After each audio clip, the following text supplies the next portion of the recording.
L'homme épouse du Seigneur, que Dieu bénisse.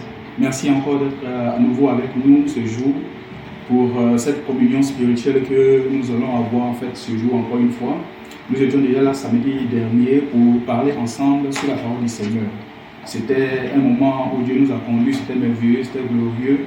Et je crois que Dieu conduit ses enfants comme ça, de gloire en gloire. Et nous sommes heureux parce que nous croyons que notre Père nous a appelés, que nous conduit de gloire en gloire. Et cela nous fait énormément de bien. Alors, Logos Tabernacle, je vous dis bonjour, que Dieu bénisse votre vie, que Dieu bénisse vos maisons, vos foyers, et que Dieu puisse faire en sorte que cette communion de ce jour encore soit une très très grande bénédiction pour vous et pour moi et pour tous nos frères qui nous suivons également, cette bande. Alors, la dernière fois, nous avons parlé sur la puissance intérieure, partie 3.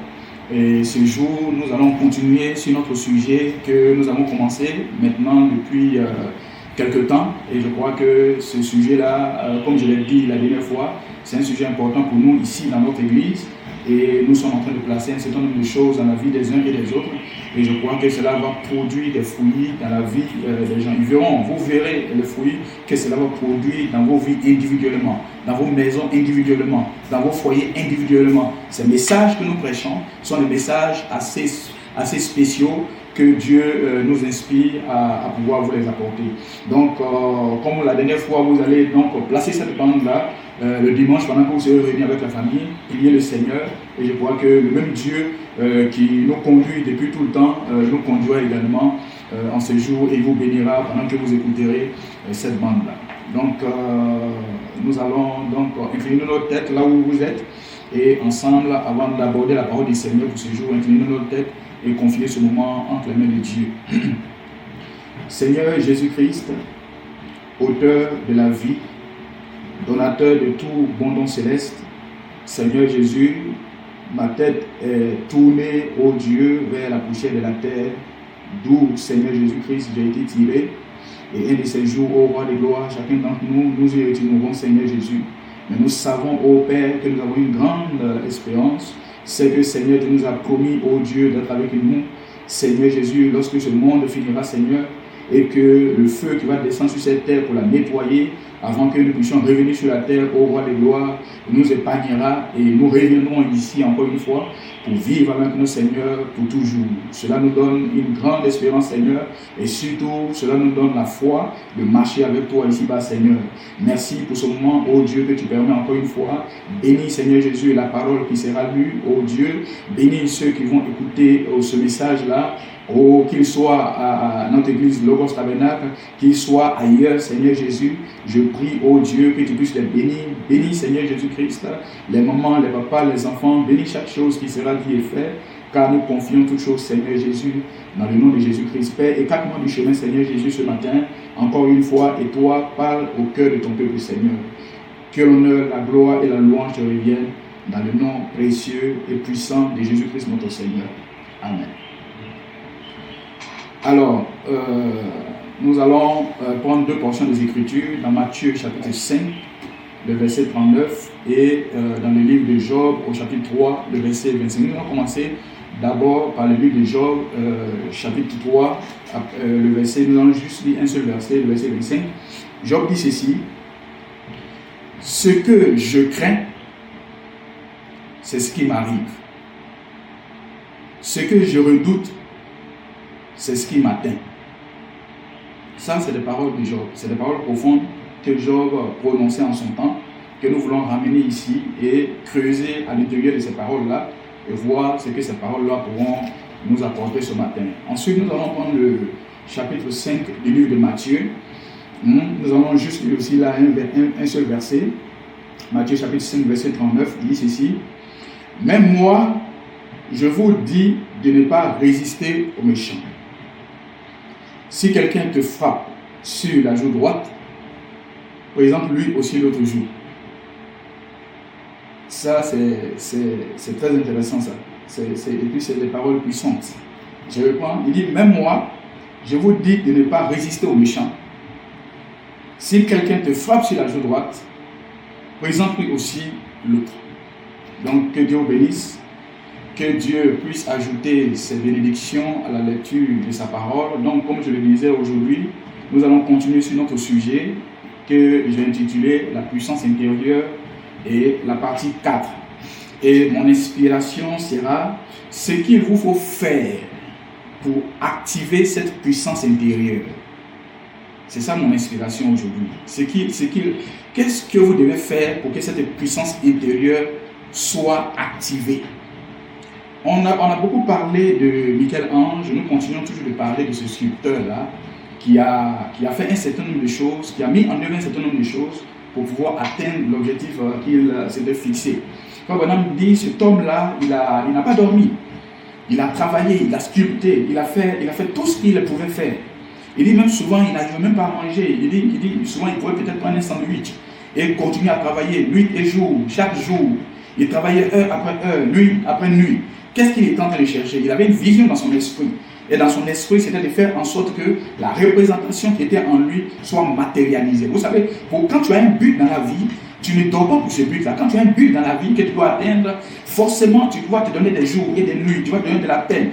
Quand tu as un but dans la vie, tu ne vis que pour ça. Tu ne vis pas pour autre chose. Tu vis pour le but que tu t'es fixé. Et quand tu vis pour une chose, cette chose-là, forcément, va venir à toi. Cette chose-là va se matérialiser. Et Michel-Ange vivait pour un seul but, c'est qu'il voulait voir Moïse. C'est qu'il voulait voir Moïse se matérialiser. Et ce but-là, il y a des gens dans la vie qui n'ont pas de but. Comment un homme peut vivre dans la vie sans but? Quand tu n'as pas de but dans la vie, rien ne va se passer dans ta vie. Dans la vie d'un homme, il faut forcément un but. Je dois faire quelque chose, je dois devenir quelqu'un, je dois devenir quelque chose. Quand j'ai un but dans ma vie, alors je me donne les moyens pour pouvoir y arriver. Si tu as un but dans ta vie, déjà c'est le premier pas. Quand tu te fixes un but, tu te dis, ok, dans 1 an, dans 2 ans, dans 3 ans, je dois devenir ceci. Le but que tu te fixes là, tu vas voir que la révélation va venir, tu vas donner les moyens pour que ce but-là soit une réalité. Et Michel-Ange, lui également, s'était fixé un but. Et ce but-là, il ne dormait pas pour cela. Et donc ce but-là devait forcément être matérialisé. C'est comme ça, Frère Branham dit, quand Michel-Ange a fini de sculpter Moïse, la statue de Moïse était tellement parfaite. C'est vrai que Michel-Ange pensait que Moïse lui mettait un homme devant lui. Il dit le négatif qui était en lui était devenu positif. Il dit c'était tellement parfait, si bien qu'il voulait que Michel-Ange parle. Il voulait que Michel-Ange lui parle à lui. Il a frappé la statue de Michel-Ange pour que Moïse parle. Pourquoi? Parce que la sculpture, la représentation était tellement parfaite. Lorsque tu te donnes pour atteindre ton but et que ton but se réalise, tu vois que c'est tellement parfait, si bien que tu vas voir que ça va commencer à régner sur ta propre vie. Donc, nous voulons insister là-dessus et nous voulons vous donner quelques tactiques individuellement dans vos vies pour que vous puissiez mettre toutes ces choses que nous sommes en train de dire en pratique et vous allez voir que cela va se matérialiser dans votre vie. Et la dernière fois, ce que nous étions en train de dire, c'est que la répétition d'une chose encore et encore conduira à la réalité de cette chose. Lorsque je me représente une chose, c'est une bonne chose. Ce que je fais ensuite, je répète cette chose-là, je ne vis que pour ça, je répète cette chose-là, c'est une très bonne chose. Ensuite, ce que nous avons dit, cette chose-là, au fur et à mesure que nous répétons cela, cela va commencer à passer de notre esprit. Cela va commencer à passer de notre esprit jusqu'à ce que ça puisse descendre dans notre cœur. Vous savez, à force de répéter une chose, cela devient matériel. À force de venir à l'église, à force de venir au culte, à force de venir écouter la parole, à force de faire ces choses-là, ce que tu es en train de faire là, ça doit devenir matériel. À force de venir à l'église, le mercredi, les dimanches, à force d'écouter les bandes, à force d'écouter le pasteur, à force d'écouter le prophète, à force d'écouter l'apôtre, à force d'écouter toutes ces bandes-là, ce que tu es en train de faire là va faire en sorte que tu vas devenir chrétien. Parce que tu es sur le chemin pour devenir chrétien. Et les outils que tu es en train d'utiliser, que tu es en train de mettre à ta disposition, là, ces outils vont faire en sorte que tu puisses devenir chrétien. Et tu vas voir, comme Michel-Ange qui a vu la statue de Moïse, qu'il avait pris des années et des années, des mois et des mois à sculpter, devenir une réalité pour lui. Tu vas voir que ce que tu es en train de faire aussi pour devenir chrétien va devenir une réalité aussi devant toi. Tu vas voir cela matérialisé. Pour un homme d'affaires, il fait toutes ces choses, il se fixe des buts pour que ses affaires marchent. Il ne dort pas, il travaille, il fait toutes ces choses-là. Mais il va voir que ce qu'il est en train de faire va devenir matériel aussi. Ça va devenir matériel. Et si tu le fais dans le christianisme, tu vas finir par devenir chrétien. Maintenant, remarquez une chose. C'est que cette chose que tu vas te mettre à commencer à faire, ce n'est pas une habitude pour toi. Non, ce n'est pas une habitude pour toi. Tu vas commencer à faire cela une première fois. C'est ça, nous le disons comme ça. Mais dans la matérialité, ce n'est pas une chose facile. Ce n'est pas une chose évidente. Parce que quand tu vas commencer à faire ça, tu vas voir que c'est difficile. C'est comme quelqu'un qui n'a pas fait du sport ou il y a longtemps il a fait du sport. Tu vas voir, quand il va commencer à se mettre à courir, à faire son jogging, hein, son corps va commencer à battre. Ça va commencer à devenir difficile. Il va commencer à soulever même un peu de poids. Il fait ça juste une fois. Il baisse la main. Il commence à courir, il ne fait même pas 30 secondes. Il commence à être soufflé. Donc, pourquoi? Parce qu'il y a longtemps il a fait ça. Ou bien il n'a jamais même fait ça. Et comme c'est la première fois qu'il le fait, vous allez voir qu'il commence à être soufflé. Il commence à être fatigué. Il commence à être boussouflé. Enfin, essoufflé. Et donc, quand il commence à être soufflé, cela montre qu'il n'a pas l'habitude de le faire. Mais est-ce que c'est pour autant qu'il doit arrêter de le faire? Non. Au contraire, quand ça va devenir difficile, tu dois continuer à le faire. Parce que ce que tu es en train de faire là, le sport que tu es en train de faire, bien que cela soit difficile, quand tu commences à t'appliquer, tu continues, tu persévères, tu répètes, tu vas voir que ce que tu es en train de faire, même si c'est lourd, même si c'est difficile, mais la première fois que tu vas le faire, le premier jour, tu seras très très fatigué. Mais là, tu ne dois pas t'arrêter. Le second jour, tu dois reprendre encore. En train de faire ton jogging. Ce que tu es en train de faire là, tu vas voir le deuxième jour, ça va devenir un peu léger. Si tu persévères encore, le troisième jour, ça va devenir encore léger. Quand tu vas faire cela sur une semaine, tu vas voir que ce que tu faisais au début qui était lourd va commencer à devenir léger. Mais pourquoi? C'est à cause de la répétition. C'est à cause de ton vouloir, c'est à cause de ta volonté. Tu as répété, tu as fait, tu as forcé, tu as répété. Mais écoute, ça va venir, ça va se matérialiser. Forcément, pourquoi? Parce que tu t'es forcé. Tu as fait en sorte que la chose là, tu as mis une volonté là-dedans. Et si bien que tu as tellement répété cela que la chose commence à devenir matérielle. Tu vas voir que tu vas commencer à faire du sport facilement. Tu vas voir que tu vas commencer à courir facilement. Et ton cœur qui battait rapidement, ça va commencer à adapter à un rythme. Ça va commencer à devenir un rythme normal. Mais ce n'est pas toi qui as pris ton cœur pour le secouer. Mais c'est parce que tu t'es mis dans une atmosphère. Tu as mis ta volonté. Et tu as fait en sorte que, au fur et à mesure que tu le fais, ton cœur, ton être, tout ton corps s'est adapté au rythme que tu lui as imposé. Moi, je crois de tout mon cœur que tu peux obtenir ce que tu veux. Je crois de tout mon cœur que tu peux obtenir ce que tu t'imposes. Peu importe ce que tu veux dans la vie, il n'y a rien. Nous sommes des dominateurs, je vous le dis. Dieu est notre Père. Si nous disons que nous adorons Dieu, mais tout appartient à Dieu. Qu'est-ce qui n'appartient pas à Dieu? Maintenant, moi, je déclare que je suis ce fils-là, je suis fils de Dieu. Mais je peux m'imposer un rythme pour obtenir ce que je veux. Il n'y a rien sur la terre, il n'y a rien que nous ne pouvons pas obtenir. Nous pouvons tout obtenir. Même si au début, cela est difficile. Il ne faut pas voir la difficulté, il faut voir le but. Michel-Ange, c'était difficile au début pour lui. Comment quelqu'un va passer des nuits, des jours, des choses comme cela, sans sommeil et toutes ces choses? C'était difficile. Mais qu'est-ce qu'il a amené à pouvoir tenir jusqu'au bout? C'est parce que dans sa vie, il avait un but. Il voulait voir cette scripture. Il voulait voir cette statue. Il voulait voir ces chefs-d'œuvre-là. Et comme il voulait le voir, il était obligé alors de se mettre des poids, de se mettre des situations. Écoute, ce que tu vis aujourd'hui, ce que tu fais aujourd'hui, va révéler ta vie de demain. Ce que tu veux demain, c'est maintenant que tu dois commencer cela. Si tu fais ton examen demain, c'est maintenant que tu dois commencer cela. Si tu veux ta réussite demain, c'est maintenant que tu dois commencer cela. Si tu veux aller au ciel demain, c'est maintenant que tu dois commencer cela. Quelqu'un qui ne vient pas à l'église, qui s'en fout de Dieu, qui s'en fout de sa Bible, hein, il espère aller au ciel. Hein? Ça, c'est un rêve. Si tu espères aller au ciel, tu dis que je vais aller au ciel, je serai chrétien, mais tu dois faire les choses pour devenir chrétien. Si tu dis que je vais aller au ciel, tu dois faire les choses pour aller au ciel. Tu dois te mettre sur le chemin que Dieu a dit, parce que Dieu a dit pour aller au ciel, voilà ce qu'il faut faire. Il faut venir à l'église. Il dit, n'abandonnez pas le rassemblement de vous-même. Comment un chrétien ne peut pas venir à l'église? Alors, et puis il déclare qu'il va aller au ciel. Tu ne peux pas faire une chose et vouloir son contraire. Non. Quand tu fais une chose, tu dois vouloir ce pourquoi la chose là est faite là, le but qui est là-dedans. C'est ça que tu veux et c'est ça qui t'amène à agir. La première fois, ça sera difficile.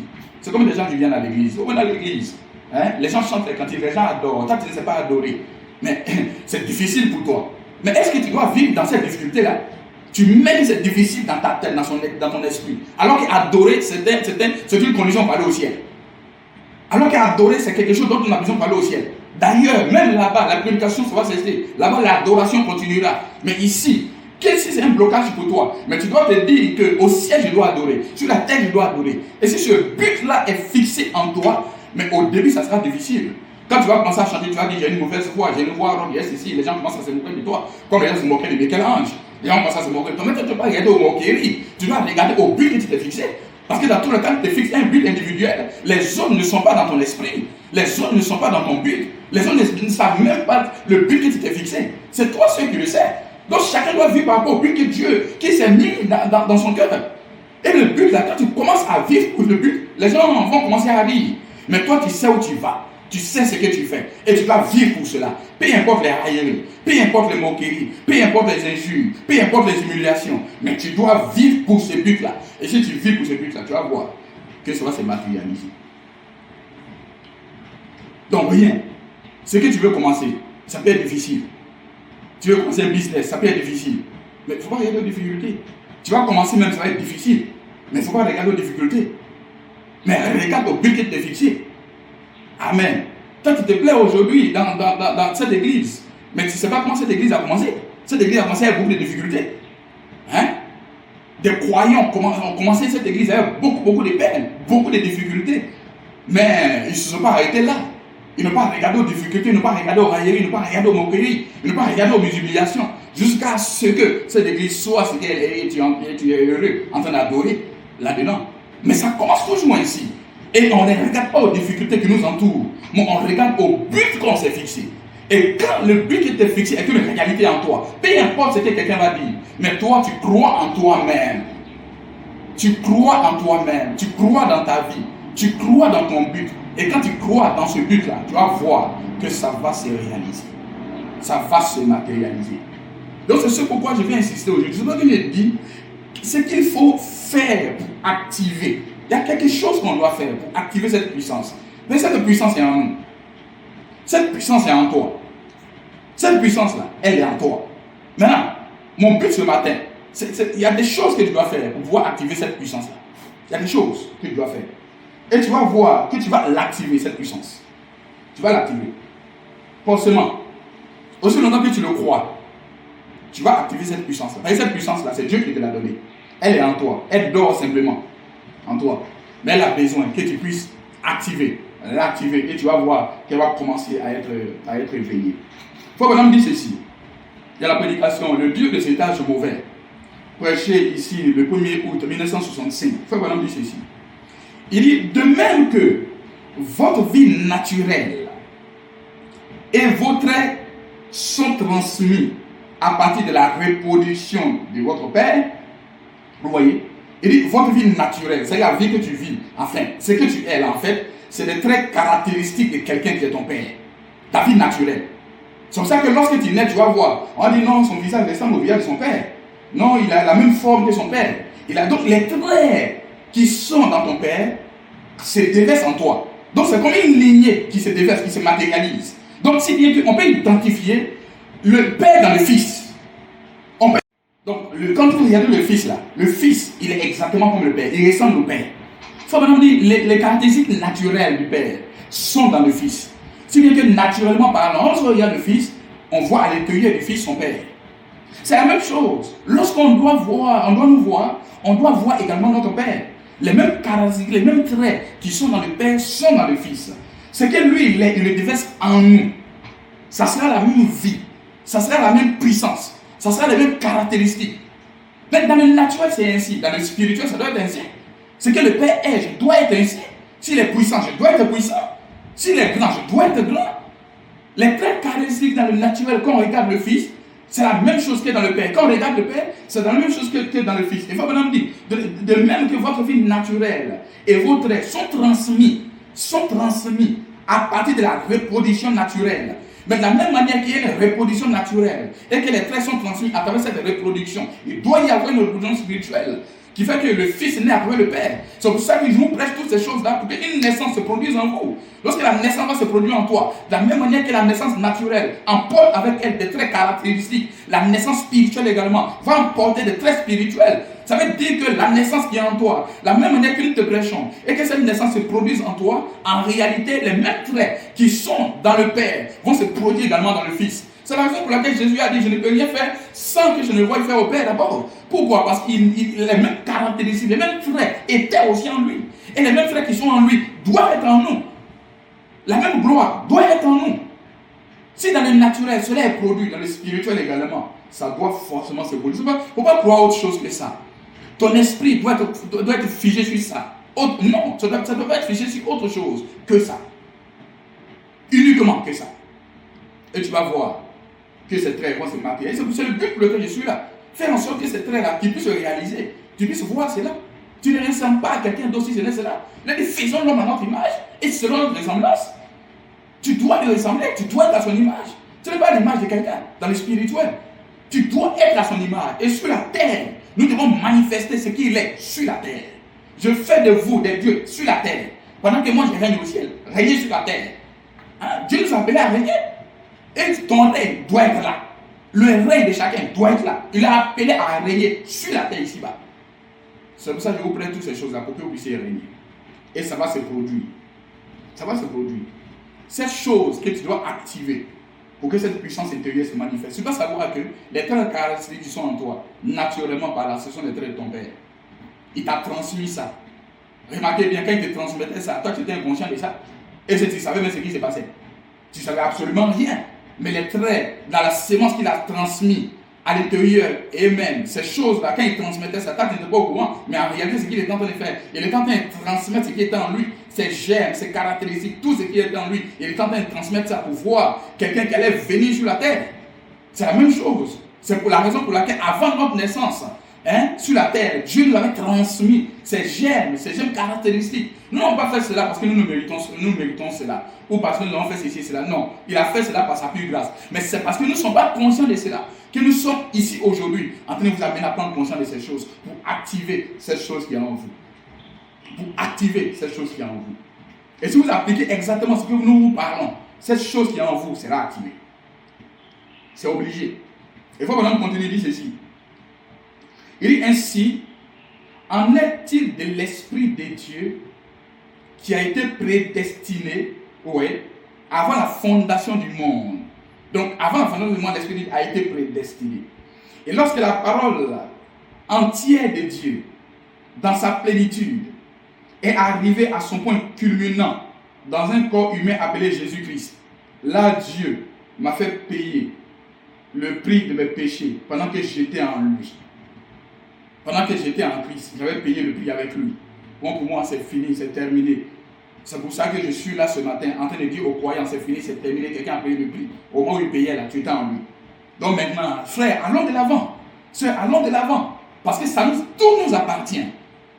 Le prix a été déjà payé depuis. Donc qu'est-ce que tu es en train de faire? En réalité, lorsque tu es dans le bourbier du péché, de ces choses-là, en réalité, c'est le temps que tu perds. Mais ce n'est pas ta vie en réalité. Satan te fait, il te blague. Il te mettait dans une position qui n'est pas la tienne. Ce n'est pas ta réelle place. Parce que le prix a été déjà payé. Donc toi, tu dois aller de l'avant. Pendant que les gens s'inquiètent, pendant que les gens font ceci, toi, tu dois regarder de l'avant, aller de l'avant, mettre en pratique ces prédications et aller de l'avant dans ta vie. Et tu vas voir que ces choses-là vont se matérialiser, se produire. Parce que le prix a déjà été payé. Il dit ceci, il dit ensuite, il m'a ressuscité. Il m'a ressuscité avec lui dans la résurrection. Maintenant, écoutez ceci très bien. Il faut maintenant continuer dans cette prédication. Il dit, et maintenant, nous sommes assis avec lui, ayant la puissance et l'autorité sur chaque démon. Nous sommes assis maintenant avec lui. Là, tu penses que tu es sûr? Non. Il dit, nous sommes assis maintenant avec lui, ayant la puissance et l'autorité sur chaque démon. Nous avons l'autorité, nous avons la puissance, nous avons tout ça sur chaque démon. En réalité, les démons ne doivent pas nous dominer, c'est nous qui devons dominer les démons. Donc quand tu vois que les démons te dominent, en réalité, c'est parce que tu veux qu'ils te dominent. C'est le temps que tu perds. C'est parce qu'il sait que tu ne sais pas que tu as la puissance, que tu as l'autorité, que tu as la puissance intérieure. Donc c'est pour ça que lui, il profite de ton ignorance en fait. Donc comme il sait que tu es ignorant, ou bien même tu as peur, nous avons vu là-dessus tout à l'heure. À cause de ça, lui profite de ça juste. Mais il sait que tu es un fils de Dieu. Il sait que tu es une fille de Dieu. Il sait que tu as été prédestiné, que tu as été préordonné. Il le sait. Mais il te fait perdre juste du temps.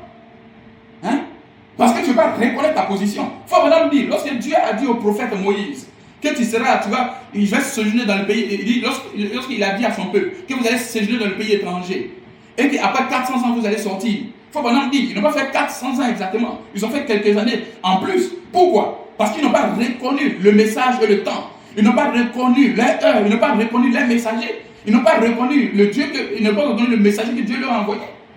Vous ne savez pas dire que ce n'était pas les fils de Dieu. Mais ils ont tardé, ils ont mis des années et des années en plus. Donc c'était le temps qu'ils étaient en train de perdre. Et Pharaon dominait toujours sur eux. Pharaon peut dominer sur toi parce que tu perds le temps toi-même. Or, tu as appelé à rien sur chaque démon, sur chaque esprit. Il faut vraiment dire ici, ton ministère, tu as l'autorité, tu as la puissance pour régner sur chaque démon.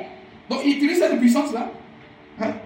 Tu laisses Satan te dominer. Non, ce n'est pas normal.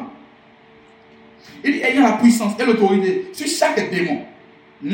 Comme on a dit, oh, si seulement vous pouviez croire. Hein? C'est quelque chose, ça. Il dit, oh, si seulement vous pouviez croire ce que Dieu nous a donné. Il nous a donné quoi? La puissance intérieure est en toi. L'autorité est en toi. Il dit, oh, si nous pouvons croire ce que Dieu nous a donné. Les 7 tonnerres n'ont pas été parlés pour dormir en nous. Lorsque les 7 tonnerres sont parlés, c'est pour dévoyer quelque chose. C'est pour dévoyer le ciel, c'est pour dévoyer ma vie. Parle de cela. Parce que l'autorité est en toi, la puissance est en toi, toutes ces choses sont en toi. La clé t'a été donnée pour que tu puisses déverrouiller chaque porte fermée dans ta vie. Et c'est ce pourquoi nous sommes là aujourd'hui. Nous allons déverrouiller, tu vas voir, les choses seront déverrouillées, la pluie de bénédictions va tomber. Tu vas voir que tu ne seras plus jamais le même. Parce que je suis en train de te prêcher ta réelle position. C'est ça que tu es en réalité. Tu es appelé à dominer chaque démon. Et ces choses-là, je les parle. Le prophète les a parlé, je les parle. Je viens derrière lui pour les parler encore davantage. Et le Saint-Esprit viendra derrière ce que je dis pour confirmer cela dans ta vie. Si tu le crois, il dit, oh, si seulement, vous pouviez croire ce que Dieu nous a donné. Il faut qu'on en dise. Mais, si vous n'êtes pas assis là, vous n'avez pas cela. Si vous êtes assis là, pendant que vous m'écoutez, il faut maintenant me dire, si vous êtes assis là et que vous ne croyez pas, hein? Et si vous êtes assis là et que vous ne croyez pas, il continue ici. Il ajoute, et que vous avez peur d'agir, il faut maintenant me dire, vous ne l'utiliserez jamais. C'est fort ça. Et la puissance est en lui, la gloire est en lui, la bénédiction est en lui, toutes ces choses sont en lui. Il dit, mais vous êtes assis là, vous ne croyez pas. Et même pire, il y en a qui ont peur d'utiliser ça. La peur, c'est très dangereux. La peur, c'est un fléau. La peur, c'est quelque chose qui est très dangereux pour la vie d'un homme. Il a la puissance en lui, il a l'autorité en lui, il a tout en lui, mais il a peur d'agir. La peur, c'est très grave. Il a peur d'agir. Frère, la peur, c'est un état d'esprit. La peur, c'est quelque chose, c'est un esprit. Et ce matin, mon devoir ici, c'est de faire changer d'état d'esprit. Parce que la peur, c'est un état d'esprit.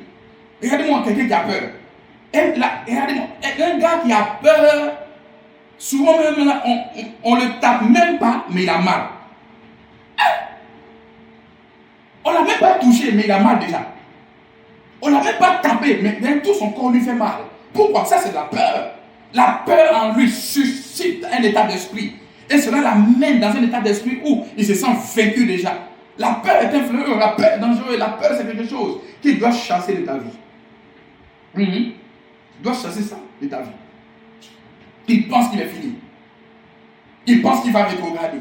Il pense qu'il va faire ceci. Tout ça c'est dans sa pensée. Pourquoi? Parce que c'est suscité par la peur. Il faut qu'on a dit, vous avez peur d'agir. La peur paralyse l'homme. Il est capable, il a du potentiel, mais la peur en lui le paralyse. La peur te fait croire que tu n'as rien.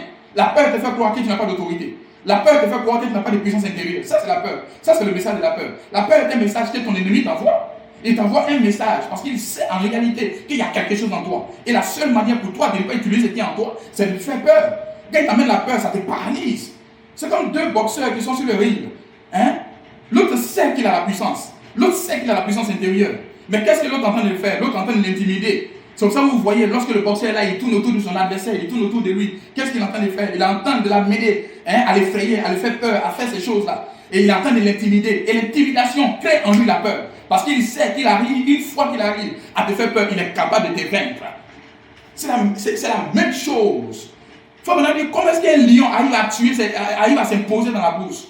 Comment est-ce qu'un lion arrive à s'imposer sur les autres animaux? Il dit, ce n'est pas que le lion il n'a que ses crocs. C'est ces crocs qui l'amènent à pouvoir tuer les gens. Mais en réalité, au-delà des crocs que le lion a, il dit c'est le cri du lion qui fait peur les autres. Il dit lorsque tu es là dans la forêt et que le lion émet un cri, Il dit, même seulement son cri paralyse tout en toi. Et la peur te saisit. Et c'est cette peur-là qui t'amène à le voir comme grand, à le voir comme puissant, à le voir comme fort. Et cette peur que tu as là, lui maintenant, ça lui donne l'autorité. En réalité, nous avons l'autorité sur chaque démon. Mais comme nous avons la peur en nous, cela donne l'autorité aux démons.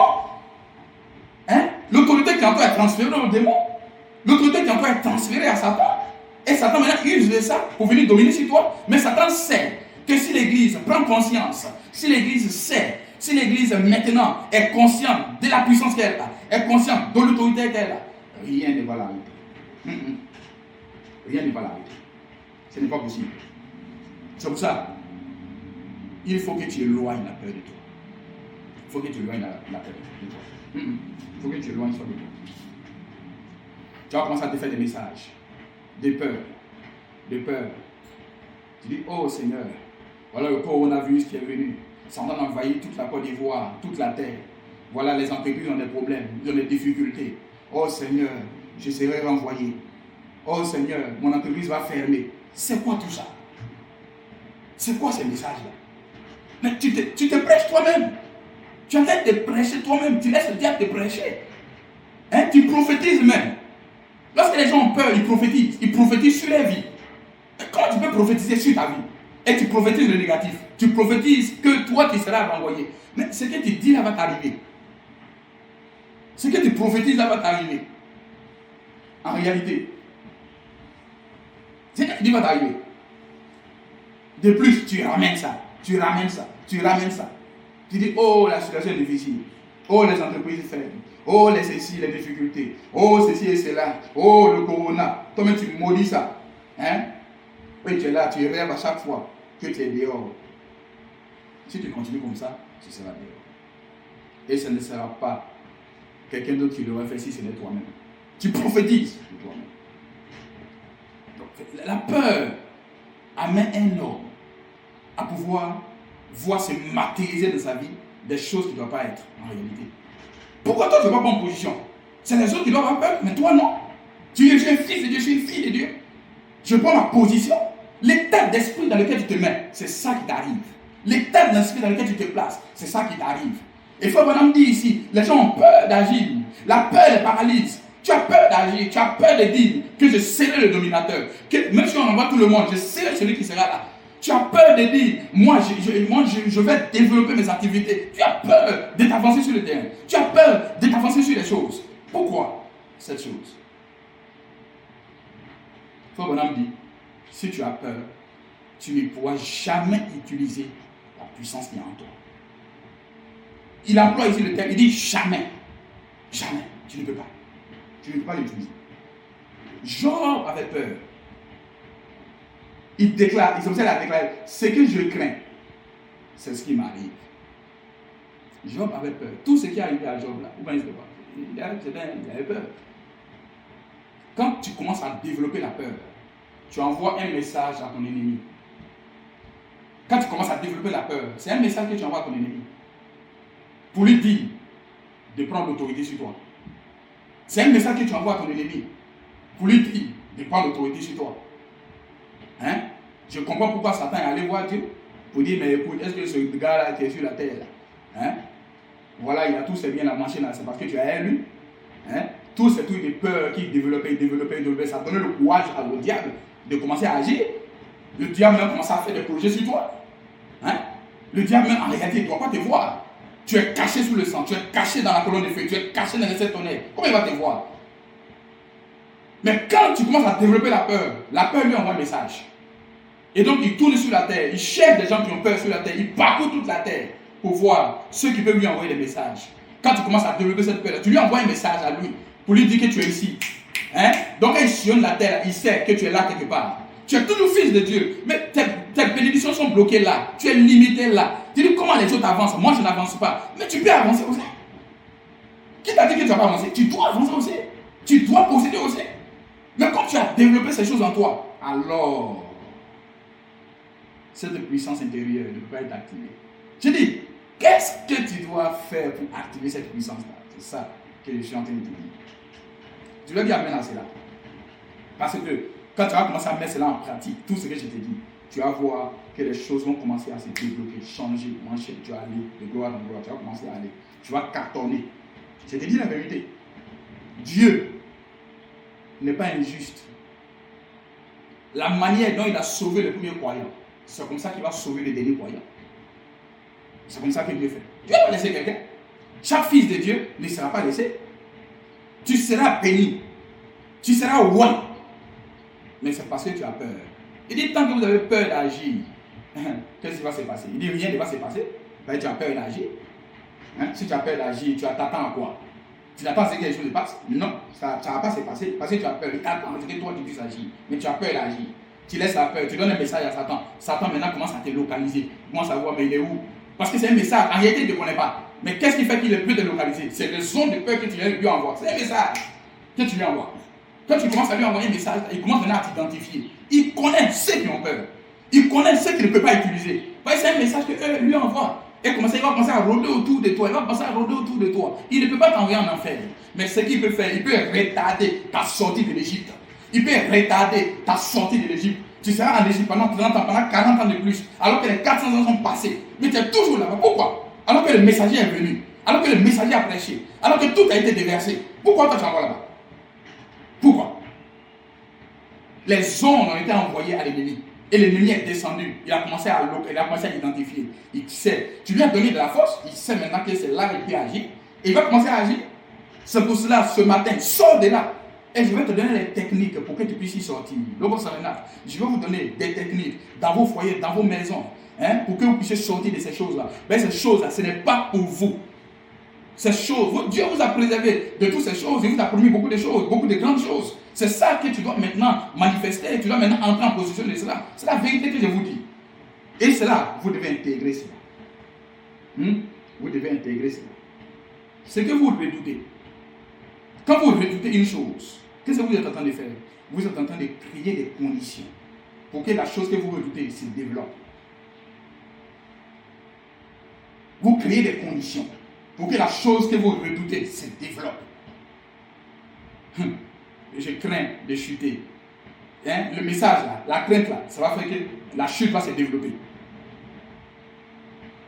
Ce que tu crains là, c'est les conditions que tu lui donnes. Et lui, il va se développer. Et toi, la puissance intérieure va diminuer. Tu vois, lui il grandit, toi tu diminues. Parce que tu crées des conditions favorables à sa croissance. Tu crées des conditions favorables à son développement. C'est toi qui as fait. C'est pour ça que la dernière fois, il dit, ce n'est pas Satan, c'est toi-même. Donc, ça maintenant, écoute-moi, c'est toi-même. Ce n'est pas le diable, ce n'est pas quoi que ce soit. C'est pour ça que notre pasteur, je te prête ces choses-là. Pour que tu puisses créer des conditions pour que lui diminue et toi, ta puissance intérieure augmente.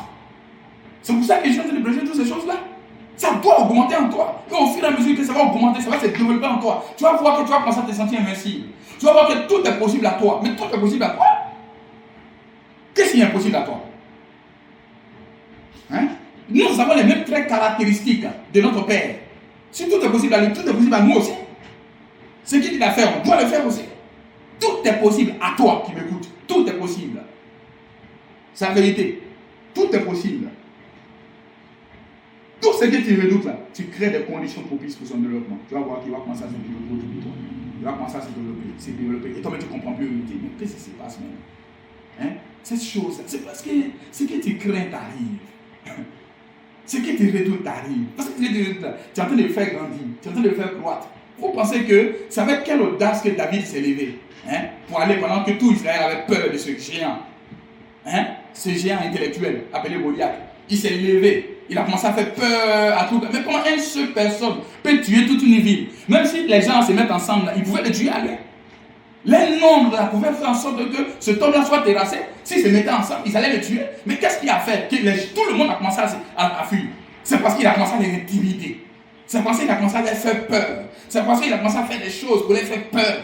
Et cette peur-là les a menés à fuir. Mais en réalité, ils pouvaient le vaincre. Maintenant, qu'est-ce qui a amené ce petit homme appelé David, lui, à pouvoir voir? Il dit, mais ces gens-là. Et lui, il était le dernier de la famille. Ses grands frères avaient peur.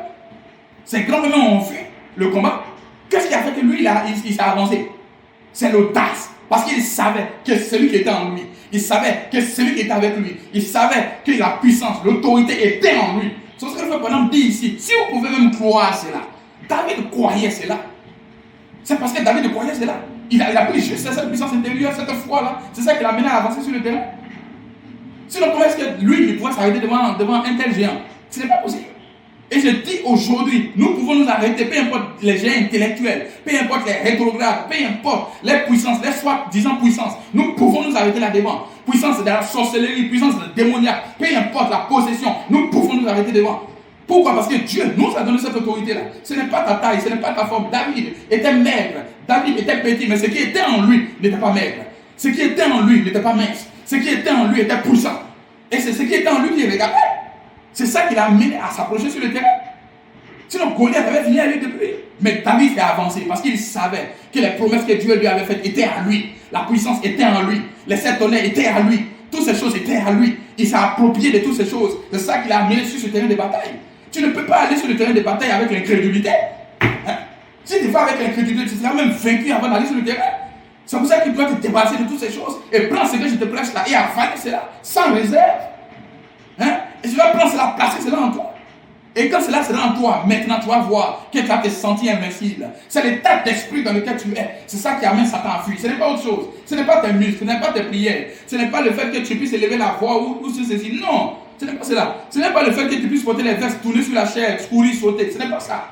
La seule chose qui va t'amener à ça, c'est prendre cette puissance intérieure là, en toi au sérieux. Et tu vas voir, quand la mettant en pratique, tu vas voir, même si tu es un petit chrétien, même dans l'église, tu n'as même pas de rôle dans l'église, Satan va avoir peur de toi. Hein?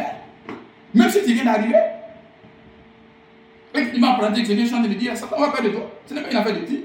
Ce n'est pas une affaire de pasteur, ce n'est pas une affaire de diacre, ce n'est pas une affaire de pasteur associé et toutes ces choses-là, ce n'est pas une affaire de prophète et tout ceci, c'est une affaire de fils de Dieu. Tu es plus que capable.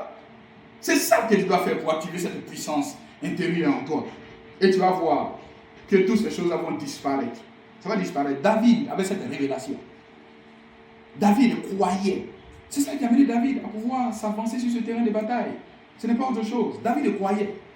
Il dit, mais qui est cet homme-là qui ose insulter le peuple de Dieu? Regardez la position qu'il prend pour la parole. Qui est cet homme-là qui ose insulter le peuple de Dieu? Frère, quand tu prends position pour la parole, peu importe les circonstances, en fait là, c'est le début de ta victoire en fait. David est allé sur ce terrain, il est parti avec la parole. Il dit, mais qui est cet homme-là? Le peuple d'Israël, il ne doit pas être insulté, il ne doit pas être humilié, mais qui est cet homme-là qui peut s'élever pour agir contrairement à la parole? Il savait que Goliath agissait contrairement à la parole. Et lui, il devait prendre position pour la parole. Et la position qu'il a prise était contraire à celle de Goliath. C'est pour ça que par révélation, il savait qu'il était déjà le vainqueur. Avant d'aller sur le combat, je sais que je suis déjà le vainqueur. Pourquoi? Parce que j'ai pris la parole. Hein? J'ai pris la parole, je vais vaincre. David savait, parce qu'il avait pris la parole de Dieu. Et il savait qu'il était déjà vainqueur sur Goliath. Peu importe ce que Goliath allait faire, David savait qu'il allait vaincre ce géant. Il savait. Il comptait sur quoi? S'il était sur la forme, sur ces choses-là, mais il était déjà fini. Hein? David, quand il regarde Goliath là, hein, ses yeux peut-être lui envoient un message de peur. Mais en réalité, son intérieur lui envoyait un message différent. Hein? C'est pour ça que je vous disais que votre esprit est un champ de bataille. Mais en réalité, cela dépend de celui qui te porte à cœur. Tu dis, je suis vainqueur, je suis fort, je suis arrivé. Frère, répète ça dans ta vie. Fais en sorte que tout ce que je suis en train de dire là, tu matérialises ça, tu mets ça en pratique. Je te dis, tu vas voir ce qui va se passer dans ta vie. Tu vas voir. David ne doutait pas. David ne craignait pas. David ne doutait en aucun cas. Parce qu'il savait que ce combat-là, il allait le remporter. Et rien n'allait l'arrêter. Rien ne pouvait l'arrêter. Rien ne pouvait arrêter David. David savait que ce combat-là, c'est lui le vainqueur. Il n'a pas regardé au fait que je sois le dernier de la famille. Il n'a pas regardé, il dit, mais comment, moi, mes grands frères ne peuvent pas, c'est moi qui vais pouvoir. Ah, toi aussi. Non. Et ils n'ont pas vu. Ils sont allés là-bas, ils sont nés avant moi. Ce n'est pas une question de naître avant quelqu'un. Ce n'est pas une question de venir à l'église avant quelqu'un. Ce n'est pas ça quoi voir avec ça. C'est la raison pour laquelle ne te compare pas à quelqu'un. Ne te compare pas à quelqu'un. Ne te compare pas à ton frère, ne te compare pas à un ancien, ne te compare pas à qui que ce soit. Compare-toi à la parole de Dieu. Si chacun peut se comparer à la parole de Dieu, mesure-toi à ça. Mesure-toi à la parole de Dieu. Chaque matin, tu te lèves. Il faut que cela soit ton instrument de mesure. Pasteur qui m'écoute, mesure ton église à la parole de Dieu. Ne mesure pas ton église à une autre église.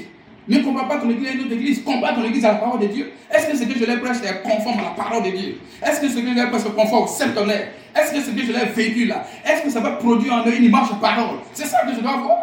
À chaque fois, tout ce que je vous prêche là, je vois si cela est conforme à la parole de Dieu. Est-ce que le prophète l'a dit? Est-ce que le messager l'a dit? Est-ce que la Bible le dit? En ce moment-là, ça va produire des effets. Parce que nous ne prêchons pas pour que notre image soit reflétée dans les fils de Dieu. Nous prêchons pour que l'image, la parole soit reflétée en eux. Nous devons prendre soin de faire en sorte que la parole soit entièrement placée en eux. De telle sorte que lorsque Jésus-Christ qui est mort pour eux les regarde, il peut voir son image. Quelqu'un, il a la foi, il peut marcher, même s'il n'y a pas d'église, même si l'église est fermée, il a la foi, il peut vivre pour Dieu pendant des années et des années. Rien ne va lui arriver. Hein? Si cette situation a continué pendant des années, je dois tenir, je dois vivre, je dois manger la parole. Parce que j'ai occupé ma position centrale dans la parole de Dieu. Peu importe les circonstances, qu'est-ce qui va m'enlever? Il dit, ce n'est ni la hauteur, ni la profondeur, ni la largeur qui vont me séparer de l'amour de Dieu. Hein? Rien ne doit te séparer de cela. Même s'il n'y a pas d'église, même s'il n'y a pas de pasteur, même s'il n'y a pas de parents, je vais demeurer. Je vais être chrétien. Je vais être une chrétienne. Peu importe ce qui va se passer dans ma vie, je vais prendre position pour la parole de Dieu. David avait cette position-là. Il dit, peu importe ce qui va se passer, cet homme-là, il ne peut pas insulter tout le peuple de Dieu. Et il va s'en sortir vivant. Ce n'est pas possible. Quelqu'un ne peut pas marcher sur la parole de Dieu et s'en sortir vivant. Ce n'est pas possible. David avait cette révélation. Et il savait qu'il était déjà le vainqueur.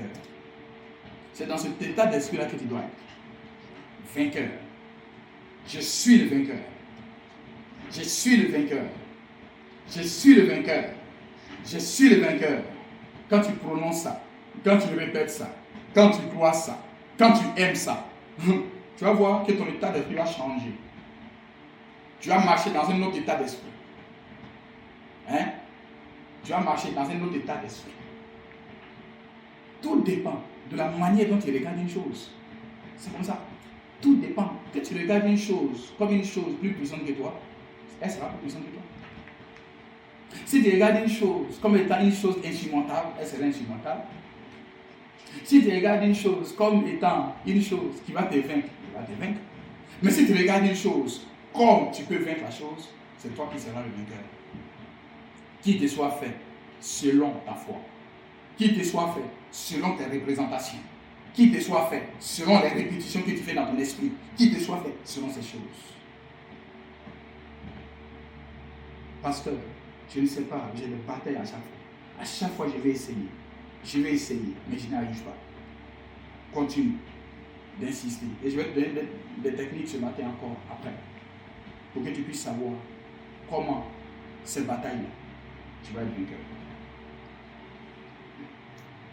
David savait qu'il était petit de taille, qu'il était petit de force.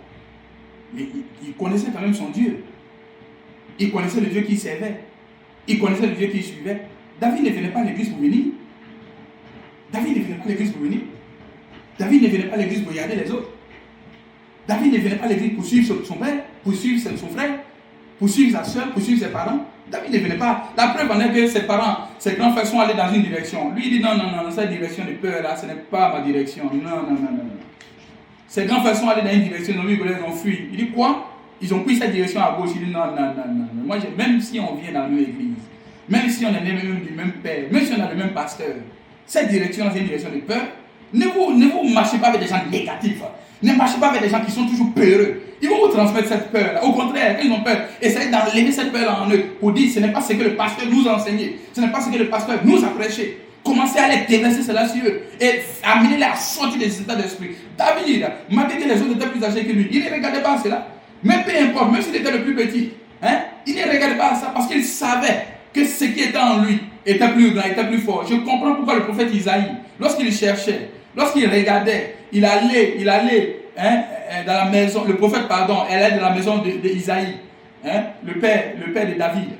Il a cherché, il dit, écoute, le Saint-Esprit m'envoie ici pour oindre un de tes enfants. Le père qui était content, il a amené ses plus grands enfants. Il dit, voilà les aînés, les voici.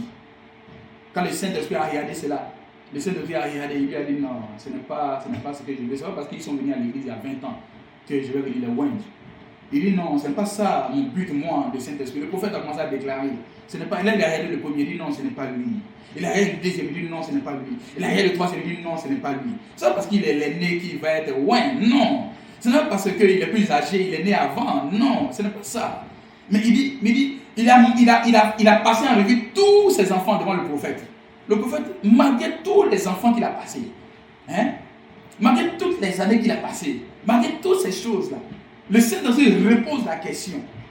C'est tous tes enfants ça? Est-ce qu'il n'y a pas un autre qui reste quelque part? Oh, j'aime l'Esprit de Dieu.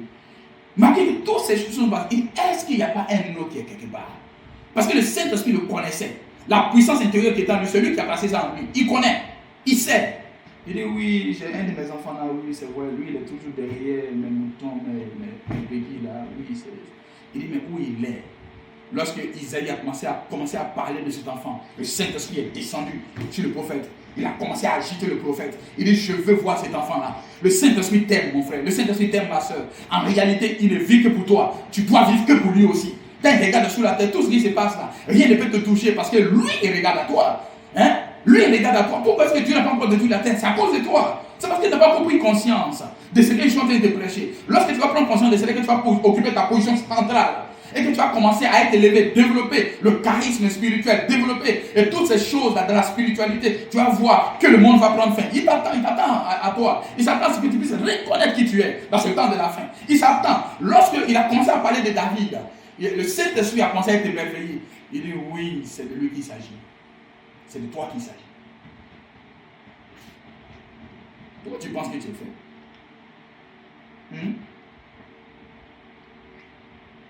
Pourquoi tu penses qu'il s'est fait? Il ne faut pas penser que c'est insurmontable. Tant que tu penses que c'est insurmontable, ça sera insurmontable. Et je suis là ce matin pour t'amener à enlever les choses, à faire ceci. Et tu vas voir que ça sera facile. Ça va devenir facile. Pour abattre un gros arbre, tu vas voir l'arbre géant comme ça. L'arbre gros comme ça. Avec des feuilles, avec des branches. S'attaquer directement à l'arbre, ça ne sera pas facile. Ça ne sera pas facile. S'attaquer directement à l'arbre, ça ne sera pas facile. Parce que l'arbre a un poids sur lui. Mais si tu commences par enlever ses feuilles, si tu commences à enlever ses branches, si tu commences à enlever ses fruits, si tu commences à enlever toutes ces choses qui sont autour, comme ce que tu es en train de faire, tu écoutes la parole, tu acceptes la parole, tout ce que tu es en train de faire là, tu es en train d'enlever, dépouiller l'arbre. Tu dépouilles l'arbre. Tu vas voir que quand tout ça quitte sur l'arbre, l'arbre devient léger. L'arbre devient facile à abattre. Maintenant, on peut aller attaquer ses racines. Frère, nous sommes là pour pouvoir attaquer cet arbre-là. Ce démon, cet esprit-là, il va partir. Et je vais te donner des techniques pour qu'il puisse partir. Parce qu'il y a quelque chose qui fait que cette puissance intérieure ne se manifeste pas. Il faut que tu le saches. Il y a quelque chose qui fait que cette puissance intérieure ne se manifeste pas. Or, ça doit se manifester. Or, ça va se manifester. Or, ça va se manifester dans ta vie. Écoute-moi bien, ça va se manifester dans ta vie. C'est pour ça que tu écoutes toutes ces séries de prédications-là. Pourquoi? Pour t'amener quelque part. Pour t'amener dans une manifestation, pour t'amener à réaliser réellement que la manifestation est là, n'est pas loin de toi. Et ça va venir, ça doit entrer dans ta vie. Ça doit entrer. Tu n'es pas différent des apôtres, tu n'es pas différent des gens de la Bible. Ce n'est pas parce que leur nom est écrit dans la Bible qu'ils sont plus grands que toi. Non. Ce n'est pas parce que leur nom, les actes est écrit dans la Bible qu'ils sont plus grands que toi. La Bible que tu vois, c'est l'acte du Saint-Esprit dans les gens. Ces gens avaient des faiblesses. Abraham, il a douté aussi dans sa vie. David, dont on parle comme étant un grand homme, on ne sait pas ce qu'il a fait dans sa vie. Tous ces gens-là, ils ont eu des faiblesses, ils ont eu des hauts et des bas. Moïse a eu des hauts et des bas, mais son nom est écrit dans la Bible. S'il y avait une Bible qu'on allait écrire dans ce temps de la fin, ton nom il sera aussi, mon nom il sera aussi. Quand on parle de ça, les gens pensent à un sacrilège. La Bible n'est un livre que le Saint-Esprit a écrit dans la vie, dans une saison où les croyants ont vécu. Si une Bible devait être écrite, la continuité de la Bible aujourd'hui, ton nom y serait. D'ailleurs, nous sommes sur la terre pour manifester la continuité du livre de la Bible. Nous, notre vie doit être la continuité des écritures de la Bible. Tous ces gens n'étaient pas différents de nous. Abraham n'était pas différent de nous. Moïse n'était pas différent de nous. Élie n'était pas différent de nous. C'était des gens de la même nature que nous. Et ils ont pu faire ces choses-là. Pourquoi? Parce qu'ils ont accepté leur position. Ils ont accepté ce que Dieu a fait d'eux. Et également, nous devons accepter ce que Dieu a fait de nous, afin que nous puissions voir ces choses se réaliser. Et ça va se réaliser dans ce temps de la fin. Chacun de nous individuellement, nous allons entrer en possession de ces grandes bénédictions que Dieu nous a réservées. Nous ne sommes pas différents d'eux. S'il y avait une suite de la Bible aujourd'hui, mon frère et ma soeur, ton nom ici irait aujourd'hui. C'est pour cela que je vais vivre pour cette vie, pour cette parole. Je vais vivre pour ça. Rien que pour ça. Et cet arbre, quand tu vas l'enlever, tu vas voir que cet arbre sera facile maintenant à abattre. Cet arbre va tomber forcément. Forcément, il va tomber. Forcément. Il a appelé même à tomber, en réalité. Il a appelé à tomber. Il va tomber cet arbre. Pendant que je te prêche, cet arbre va tomber. Je te dis la vérité. Pendant que dans cette église ici, à l'Ogos Abena, cet arbre va tomber. Et tu vas voir qu'il sera léger dans ta vie. Tu vas voir que tout le temps que tu as perdu, tu vas le rattraper. Il y a des gens qui sont sur la terre, mais leur vie est bloquée par quelqu'un d'autre. Je vous ai déjà enseigné toutes ces choses. Hein? Mais ne t'en fais pas. Parce que toutes les années que tu as perdues, tu vas les rattraper. En appliquant ces techniques que je te prêche. En appliquant ces prédications que je te prêche. Rien n'est trop tard dans la vie de quelqu'un. Rien n'est trop tard dans la vie de quelqu'un. Il ne faut pas penser que tu es venu en retard. Tu n'es pas venu en retard. Tout ce que tu dois faire, même c'est maintenant que tu viens d'arriver, c'est maintenant que tu viens de prendre conscience, juste ce que tu dois faire, applique ce que le pasteur te dit. Applique ce que le pasteur t'enseigne. Applique ce que le pasteur te prêche. Tu vas voir que ces choses vont commencer à se matérialiser dans ta vie. C'est la vérité. Tu vas commencer à se matérialiser. Il faut vraiment dire ceci. Dans la prédication Le Messie, prêché le 17 janvier 1961 à Chercheport, il dit ceci. Or, écoutez bien cela. Nous sommes sur ce qu'il faut faire pour activer cette puissance intérieure. Hein? N'oubliez pas ça. Il dit, or, vous n'avez pas besoin de mourir pour recevoir ceci. Il dit, vous devez mourir spirituellement. Mais vous n'avez pas besoin de mourir physiquement. Il dit, c'est à l'intérieur que Dieu entre pour avoir le contrôle de vous. Ce n'est pas à l'extérieur. C'est à l'intérieur qu'il doit entrer pour avoir le contrôle de vous.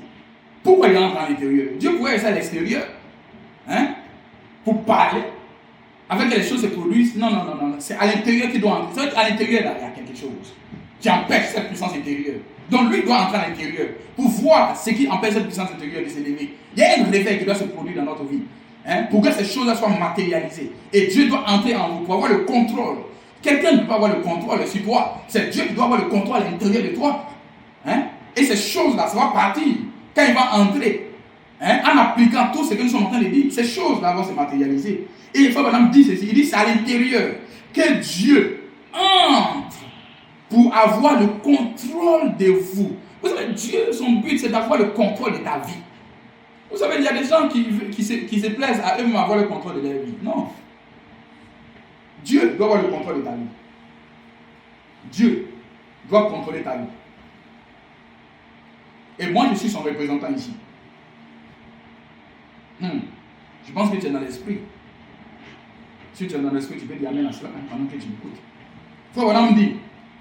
Il dit, c'est à l'intérieur que Dieu entre pour avoir le contrôle de vous. Il dit alors que Dieu se presse en vous, écoutez bien, frère madame. Il dit alors que Dieu doit entrer en vous pour avoir le contrôle. Il dit alors que Dieu se presse en vous, frère madame, maintenant vous donne des conseils. Hein? Écoutez ça. Il dit n'ayez aucune racine d'amertume, n'ayez aucune haine, n'ayez aucune malice, n'ayez aucun conflit qui le ferait repartir de nouveau. Il faut vraiment me dire, il y a la puissance intérieure en toi. Hein? Pour que ce soit manifesté, il faut que Dieu commence à entrer en toi. Quand je te presse de cette manière-là, Dieu là, il veut entrer en toi, il veut entrer à l'intérieur. Année après année, mois après mois, semaine après semaine, dimanche après dimanche, tout ce que je suis en train de prêcher, c'est Dieu qui veut entrer en toi. Maintenant, quand lui il veut entrer en toi, là, maintenant quand il entre en toi, il y a des choses qu'il va voir. Il va voir la rancune, il va voir l'amertume, il va voir la haine, il va voir la malice, il va voir ces choses-là. Hein? Quand ces choses-là sont là, ces choses doivent être balayées. Sinon, ces choses vont le faire repartir.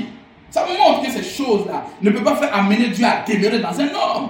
Dieu n'est pas demeuré dans un homme qui a de l'amertume. Dieu n'est pas demeuré dans un homme qui a peur. Dieu n'est pas demeuré dans un homme qui est rancunier. Dieu n'est pas demeuré dans un homme qui a des conflits.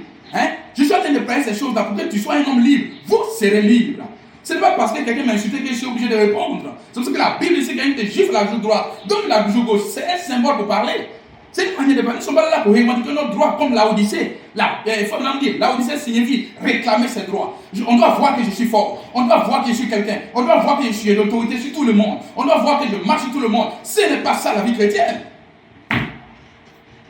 C'est pour ça que je te prête ces choses, pour te placer dans une position, pour que cette puissance intérieure se manifeste en toi. Prends tout ce que tu veux, prends mes droits, prends tout. Mais la seule chose que je te demande de me laisser, laisse-moi Jésus-Christ. Laisse-moi la parole, laisse-moi le message. Prenez tout, mais laissez-moi le message. Le frère Branham. Des hommes qui veulent qu'on les voit. Hein? Et le grand tabernacle, je suis en train de faire des choses pour te dépouiller, comme l'arbre. Je suis en train de dépouiller l'arbre. Hein? Et tu vas voir, cette puissance-là va se manifester. Tu vas voir, cette puissance va se manifester. Hein? Nous sommes appelés à être des hommes et des femmes chrétiennes sur la terre.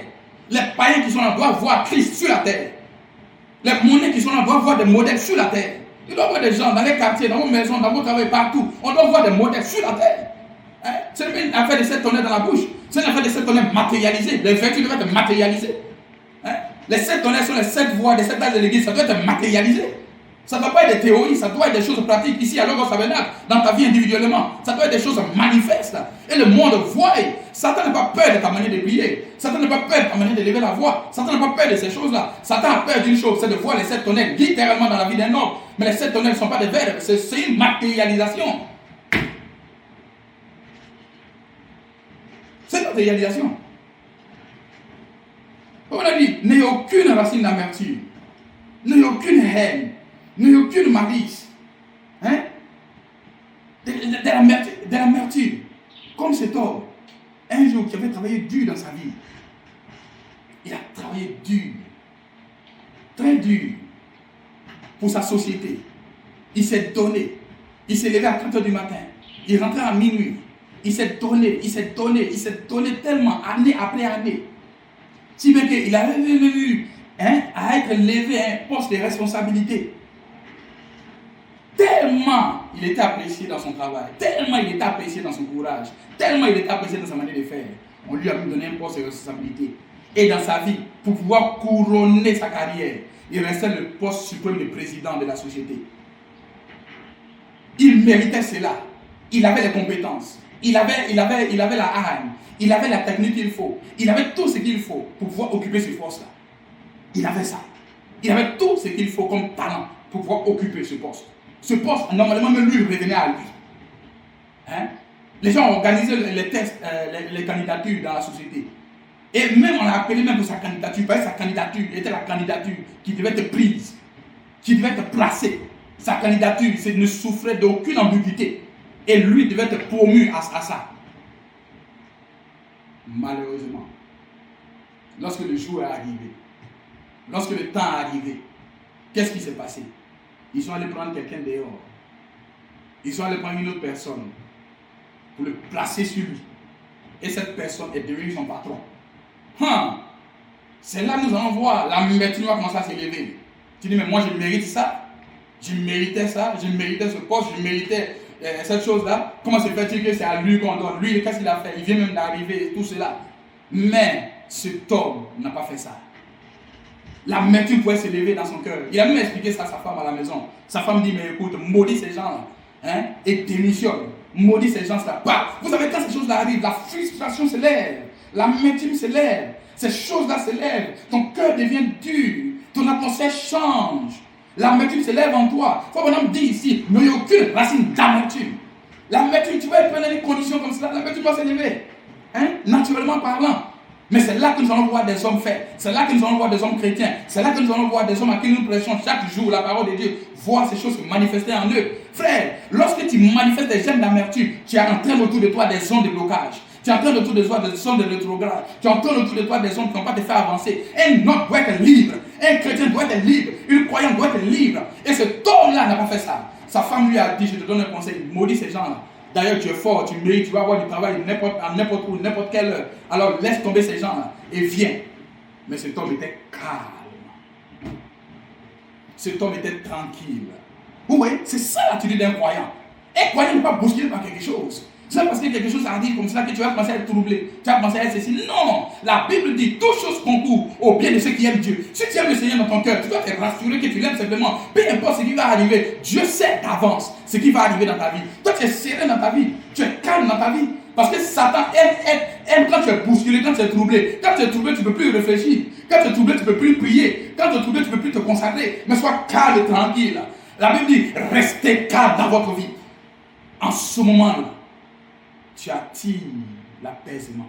Tu attires l'atmosphère où les anges peuvent descendre. Cet homme était calme. Peu importe ce que sa femme disait.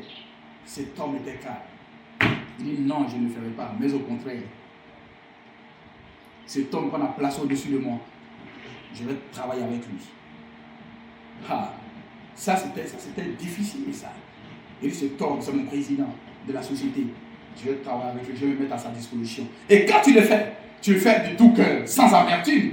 Quand tu le fais de tout cœur, sans chagrin, sans amertume. Parce que tu es un chrétien, parce que tu es un croyant, Quand tu le fais librement. Cet homme-là s'est mis à disposition, librement. Si bien qu'il est devenu même le partenaire de cette personne. Parce que le président qui était venu sur lui l'a vu comme un partenaire. Parce que tu sais que cet homme-là mérite même la place que tu as. Mais cet homme-là, tellement il s'humilie vers toi, tellement il te prend comme quelqu'un qui doit prendre normalement. Sa femme est devenue même l'amie de la femme de cet homme-là aussi. Il a commencé à avoir une relation même intime. Pourquoi? Parce que cet homme ne s'est pas mis dans un état d'esprit d'amertume. Il ne s'est pas mis comme, qu'est-ce que je vais devenir? Qu'est-ce que je vais faire? J'ai mérité cela, on m'a arraché cela. Il ne réclame pas ce toi comme Laodicée. Ce qui est à toi va venir à toi. Ce qui est à toi va venir à toi. Mais tu dois appliquer des techniques, quelque chose vient d'enseigner. Si tu es plein d'amertume, plein de jalousie, plein de ces choses-là, comment les bénédictions vont venir à toi? Tu es loin par tes zones négatives, ces choses loin de toi. Mais tu dois sortir de cet état d'esprit-là. Qu'est-ce qu'il faut faire pour que cette puissance intérieure se manifeste? C'est ça qu'il faut faire pour que cette puissance intérieure se manifeste. L'amertume, ces choses-là développent des maladies en toi, développent le cancer, développent ces choses. C'est pour ça qu'il doit sortir de cet état d'esprit. Cet homme-là, tellement, il s'est mis dans un état d'esprit chrétien. L'amertume. Vous voyez, il a agi contrairement à l'amertume. Il a agi contrairement à la manière dont il devait agir humainement. Il agit contrairement à ça. Contrairement à ça. Il a agi correctement. Correctement. Si bien que 2 ans après, cet homme qui était président dessus de lui, une autre opportunité s'est présentée à lui. On l'a amené dans une autre entreprise pour être président ou dans un poste plus élevé. Et systématiquement, cet homme qui était en dessous a été promu au poste qu'il voulait. Cet homme, s'il avait développé de l'amertume en lui, n'avait pas obtenu ça. Un chrétien n'a pas d'amertume. Un chrétien est serein. Frère, soyez serein dans votre vie. Soyez sûr que le Seigneur est en vous. C'est juste ça. Soyez sûr que ce message va vous l'aimer. Soyez sûr que Dieu vous l'aime. Vous allez voir que rien ne va vous empêcher. Cet homme a eu la promotion qu'il attendait. Certainement que ce n'était pas le temps il y a 2 ans pour qu'il puisse avoir ça. Mais Dieu savait qu'il allait avoir ça. Et lui, il avait confiance en lui. Cet homme pouvait démissionner ou partir ailleurs. Peut-être même qu'il n'allait pas avoir ce qu'il cherchait. Mais il est resté là. Il s'est attendu à Dieu. Il n'a pas développé des gemmes d'amertume en lui. Parce que l'amertume développe le négatif en toi. Et ça t'amène dans un autre état d'esprit. Frère Branham dit, alors que Dieu se presse d'entrer en vous, il dit, n'ayez aucune racine d'amertume, ni haine en vous. Il dit, ni haine en vous. Parce que Frère Branham, il partait, on raconte l'histoire, il partait prier pour quelqu'un. Il s'est arrêté, le taureau fonçait sur lui. Le taureau voulait le tuer. Frère Branham a maîtrisé le taureau. Qu'est-ce que vous croyez, vous là? Vous pensez que c'est comme ça qu'on s'élève pour maîtriser un taureau? Un homme haineux ne peut pas faire ces choses. Un homme plein d'amertume ne peut pas faire ces choses-là. Un homme plein de ces choses, il ne peut pas faire ces choses-là. Parce que le taureau là, il voit que tu es un homme aimé. Il voit que tu es un homme plein d'amertume. Tu vas manifester quoi? Nous parlons d'aller à la manifestation des fils de Dieu.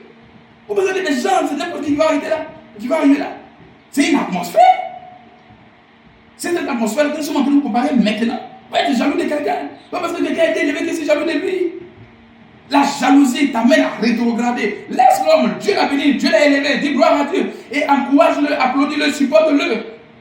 C'est non parce qu'il est sur le chemin pour aller de gloire en gloire que toi tu vas mettre le blocage sur son chemin. Non. Chacun a sa voie pour réussir. Chacun a sa voie pour être grand. Chacun a sa voie pour que Dieu va l'élever. Hein? Je ne vais pas empêcher mon frère d'avoir sa voie, d'aller dans sa voie. Non. Soyons libres. Mais le but, c'est d'atteindre le but dans notre vie chacun. Tout ce que je vous enseigne, c'est d'atteindre la gloire. Chacun doit atteindre le but. Chacun va emprunter ce chemin, mais chacun va atteindre le sommet. Ici à Logos Tabernacle, vous allez atteindre le sommet. Vous allez y arriver. Chacun d'entre vous. Vous allez y arriver. Il dit, n'ayez aucune racine d'amertume, ni la haine. Dieu nous-mêmes, on la haine contre les patrons.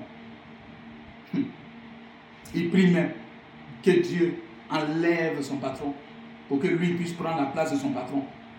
Il y a des mois de penser comme ça. Et tu penses à une promotion, toi. Tu penses à aller de gloire en gloire, toi. Il dit non, cet homme ou cette femme qui est au-dessus de moi comme patron, c'est une païenne. Seigneur, chasse-la. Fais en sorte qu'elle quitte là. Moi, je suis ton fils, je suis ton croyant. Ça, c'est pas une prière, ça. Tu penses qu'il te prie Dieu de cette manière-là? Hein, on va chasser cette personne-là. Cette personne, sa famille va manger quoi? Ses enfants vont manger quoi? Pas ils sont un païen. Il faut développer une attitude correcte vis-à-vis même des païens. Parce que les païens veulent voir la gloire de Jésus-Christ dans notre vie. Hein? Quand il y a cette haine-là contre mon patron, quand il y a cette haine-là contre quelqu'un, même que ce soit ce qu'il me fait, je dois être calme. Peu importe, même s'il est méchant, vous allez voir à travers mon attitude, à travers mon manière de faire, frère, quelque chose va se passer. Ce n'est pas toi qui vas faire ton palabre. Ce n'est pas toi, peu importe ce qu'on te fait. Tu penses que c'est toi qui as fait ton palabre? C'est toi qui as fait en sorte que les gens comprennent ce que tu veux? Hein? Tu penses que Dieu ne connaît pas chaque situation? Dieu connaît chaque situation. C'est pas la peine de prier pour que ces choses-là, Dieu puisse enlever ces choses-là. Faites très attention. C'est pour ça que les gens tentent de nous montrer des techniques simples pour pouvoir sortir de là. Ces techniques-là, on n'a pas besoin de jeûner et de prier pour que ces choses-là, on puisse les appliquer. Jésus a dit, il y a des démons. Pour les chasser, il faut la prière et le jeûne. Il a bien précisé, ce n'est pas tous les démons pour lesquels il faut la prière et le jeûne pour les chasser. Ces démons que je suis en train de te dire, je te montre les techniques, là, ils vont partir. Simplement, ils vont partir par la parole. Ils vont partir par la prédication. Ce que je suis en train de faire, c'est des semences que je sème en toi. Et chaque semence que je sème en toi, si tu les appliques, tu vas voir que ces choses-là vont partir dans ton foyer, vont partir de ta maison. Toi, tu dois prier pour ton patron. Tu dois prier pour celui qui est au-dessus. Si tu veux sa place réellement, tu dois prier pour que lui puisse avoir une meilleure place. Tu dois prier pour que lui puisse aller de gloire en gloire. Tu dois prier pour qu'il puisse avoir une promotion élevée, afin que toi, tu puisses émerger. Voilà une prière. Voilà quelque chose qui va dans le sens de Dieu. Hein? Voilà des choses que Dieu attend de toi. Voilà des choses que Dieu veut écouter de toi. Voilà des choses que Dieu veut recevoir de toi. Lorsque tu fais cette prière dans ton cœur, tu vas voir que c'est un cœur qui mérite d'être béni. C'est une vie qui mérite d'être bénie. C'est une parole qui mérite d'être bénie. Hein? C'est une atmosphère qui mérite d'être bénie. Les gens veulent maudire les autres et être bénis. Non! Même si c'est un païen, prie pour qu'il soit béni. Hein? Dieu a fait que tu sois avec lui en train de travailler. Tu dis c'est un païen. Donc je m'en fous. Il faut qu'il soit enlevé. C'est nous les fils de Dieu qui devons régner sur la terre. Toi-même, en disant ça, c'est toi qui es un païen. Hein? Comme on dit, il n'y a aucune racine d'amertume. Il n'y a aucune haine. Il n'y a aucune malice. Les gens qui font des affaires, ils sont des croyants, ils font des affaires, ils sont malins. La malice, ils utilisent pour tromper les gens. Que la gloire vienne au Seigneur. Vous faites des affaires, vous trompez les gens, ça ne marchera pas. Parce que vous êtes croyants. Les autres peuvent faire ça, ça marchera pour eux. Ils vont faire des affaires, ils vont tromper les gens, blaguer les gens, mentir aux gens pour pouvoir avoir la richesse, pour pouvoir avoir l'argent. Toi, tu n'as pas fait pour ça. Toi, tu fais des choses, fais ça correctement. Tu vas blaguer, tu vas mentir les gens. Et quand tu parles à la personne dans ta tête, tu sais que tu es en train de le blaguer, tu es en train de le tromper pour avoir son argent. Et tu penses que c'est chrétien, ça. Quand Dieu va entrer, quand il voit ça, il va sortir. C'est pour ça qu'elle a manié de faire. Je viens de dire ça pour que tu puisses prendre cela. Tu ne puisses pas ne pas appliquer cela. Vous les frères et les sœurs qui font des affaires, qui font ces choses-là, hein? Même si vous avez de l'argent avec cela, l'argent, vous n'allez rien faire avec ça. Vous allez voir que vous allez obtenir ça, ça va partir comme c'est venu. Ça vient, ça va, ça vient, ça va. Parce que c'est un agent de mensonge. Parce que c'est un agent de vol. Parce que c'est un agent de tromperie. Parce que c'est un agent de malice. Ça va partir, ça va venir. Ça vient, ça va. Tu ne peux pas réaliser avec ça. Mais les païens que tu vois, quand ils vont faire ça, tu vas voir qu'ils vont réaliser. Vous n'êtes pas la même chose. Et ils peuvent faire ça, ça va marcher. Et ils peuvent faire ça, ça va aller. Tu vas dire, mais Seigneur, comment est-ce que ces gens ça font, puis ça va. Les natures en eux, c'est des menteurs, c'est des vauriens, c'est des malicieux. Mais toi, tu n'es pas un malicieux, toi, tu es un croyant. Toi, tu es une croyante. Quand tu places quelque chose à quelqu'un, sois sûr que c'est correctement. Sois sûr que c'est correct, sois sûr que c'est honnête. Hein? Gagne ta vie honnêtement. Hein? Ne gagne pas ta vie en allant te prostituer. Ne gagne pas ta vie en allant faire ces choses-là. Gagne ta vie correctement. Gagne ta vie. Et Dieu, c'est Dieu qui doit te donner ça. Toi, tu travailles correctement. Et Dieu va te donner cela. Dieu est fidèle. Il a dit celui qui travaille, il mange. Hein? C'est pour ça que dans cette église, vous savez combien de fois j'ai frappé sur la paresse, j'ai condamné la paresse, j'ai chassé la paresse hors de cette église pour que chacun puisse avoir le courage pour travailler. Parce que c'est ceux qui travaillent qui vont avoir du succès. Ce n'est pas quelqu'un qui est assis là qui va avoir du succès. Le succès ne viendra pas à toi ici. Le succès viendra à toi lorsque tu vas travailler. Hein? C'est en te battant dans la vie que tu vas avoir ce que tu cherches. Hein? Michel-Ange n'a pas dormi. Michel-Ange s'est battu dans la vie. Il s'est battu dans la marche. Il s'est battu dans son atmosphère. Jour après jour, nuit après nuit, pour pouvoir arriver à cette statue de l'homme parfait. Hein? Toi aussi, tu dois te battre dans ta vie pour pouvoir y arriver en te fixant ton objectif. Mais sur ce chemin-là, ces choses qui sont en toi comme des racines d'amertume, comme des racines de haine, comme des racines de jalousie, ce que je suis en train de faire ce matin, c'est pouvoir les prendre et les enlever. Et ce matin, je crois de tout mon cœur que tu vas contourner ces choses-là. Et je vais te donner un exercice à faire dans ton foyer, dans ta maison, individuellement. Vous allez faire ces exercices-là chez vous à la maison et vous allez voir que ces choses vont partir telles qu'ils sont venues. Vous n'êtes pas fait pour avoir une atmosphère dans la maison où il y a la racine de l'amertume, de la haine, de la jalousie, où vous parlez mal aux gens. Vos paroles qui sortent sont mauvais. Ça crée des atmosphères négatives dans votre maison. En votre maison, Josué a dit, moi et ma maison, nous servirons l'Éternel. Ma maison doit servir Dieu. Hein? Dans ma vie, dans ma maison, dans mon foyer, il doit servir Dieu. Hein? Pour être un modèle vis-à-vis des autres. Lorsque les païens rentrent dans la maison, ils doivent savoir que cette maison, c'est une maison de l'Éternel. Ils doivent savoir que c'est une maison de Jésus-Christ, où Jésus-Christ règne à jamais. Et cette atmosphère dans ta maison, c'est ça qui va chasser tout ce qui est négatif. Ce n'est pas autre chose. C'est Dieu dans ma maison, c'est Dieu chez moi, c'est Dieu sur mon lit, c'est Dieu dans mon foyer qui va chasser toutes ces choses-là. Hein? Tout ce qui est amertume, tout ce qui est haine, tout ce qui est méchanceté, tout ce qui est conflit, ça doit être chassé de ma vie. Afin que je sois libre. Je crois que ça rentre. Hein? Gagnez votre argent correctement. Ce n'est pas en mentant aux gens. Ce n'est pas en doublant les gens. Ce n'est pas en faisant croire aux gens ce qui n'est pas vrai. Imaginez-vous, mettez-vous. Si Frère Bonham était à votre place, vous pensez qu'il allait faire ça? Ce n'est pas un homme malhonnête. Si Jésus était à votre place, c'est ce qu'il allait faire. Tu seras milliardaire. Tu le seras selon la volonté de Dieu correctement. En travaillant correctement. Tu le seras. Mais ce n'est pas en blaguant, en trompant les gens. Ou en vendant ton corps. Et tu le seras. Au contraire, tu te détruis. Tu te détruis.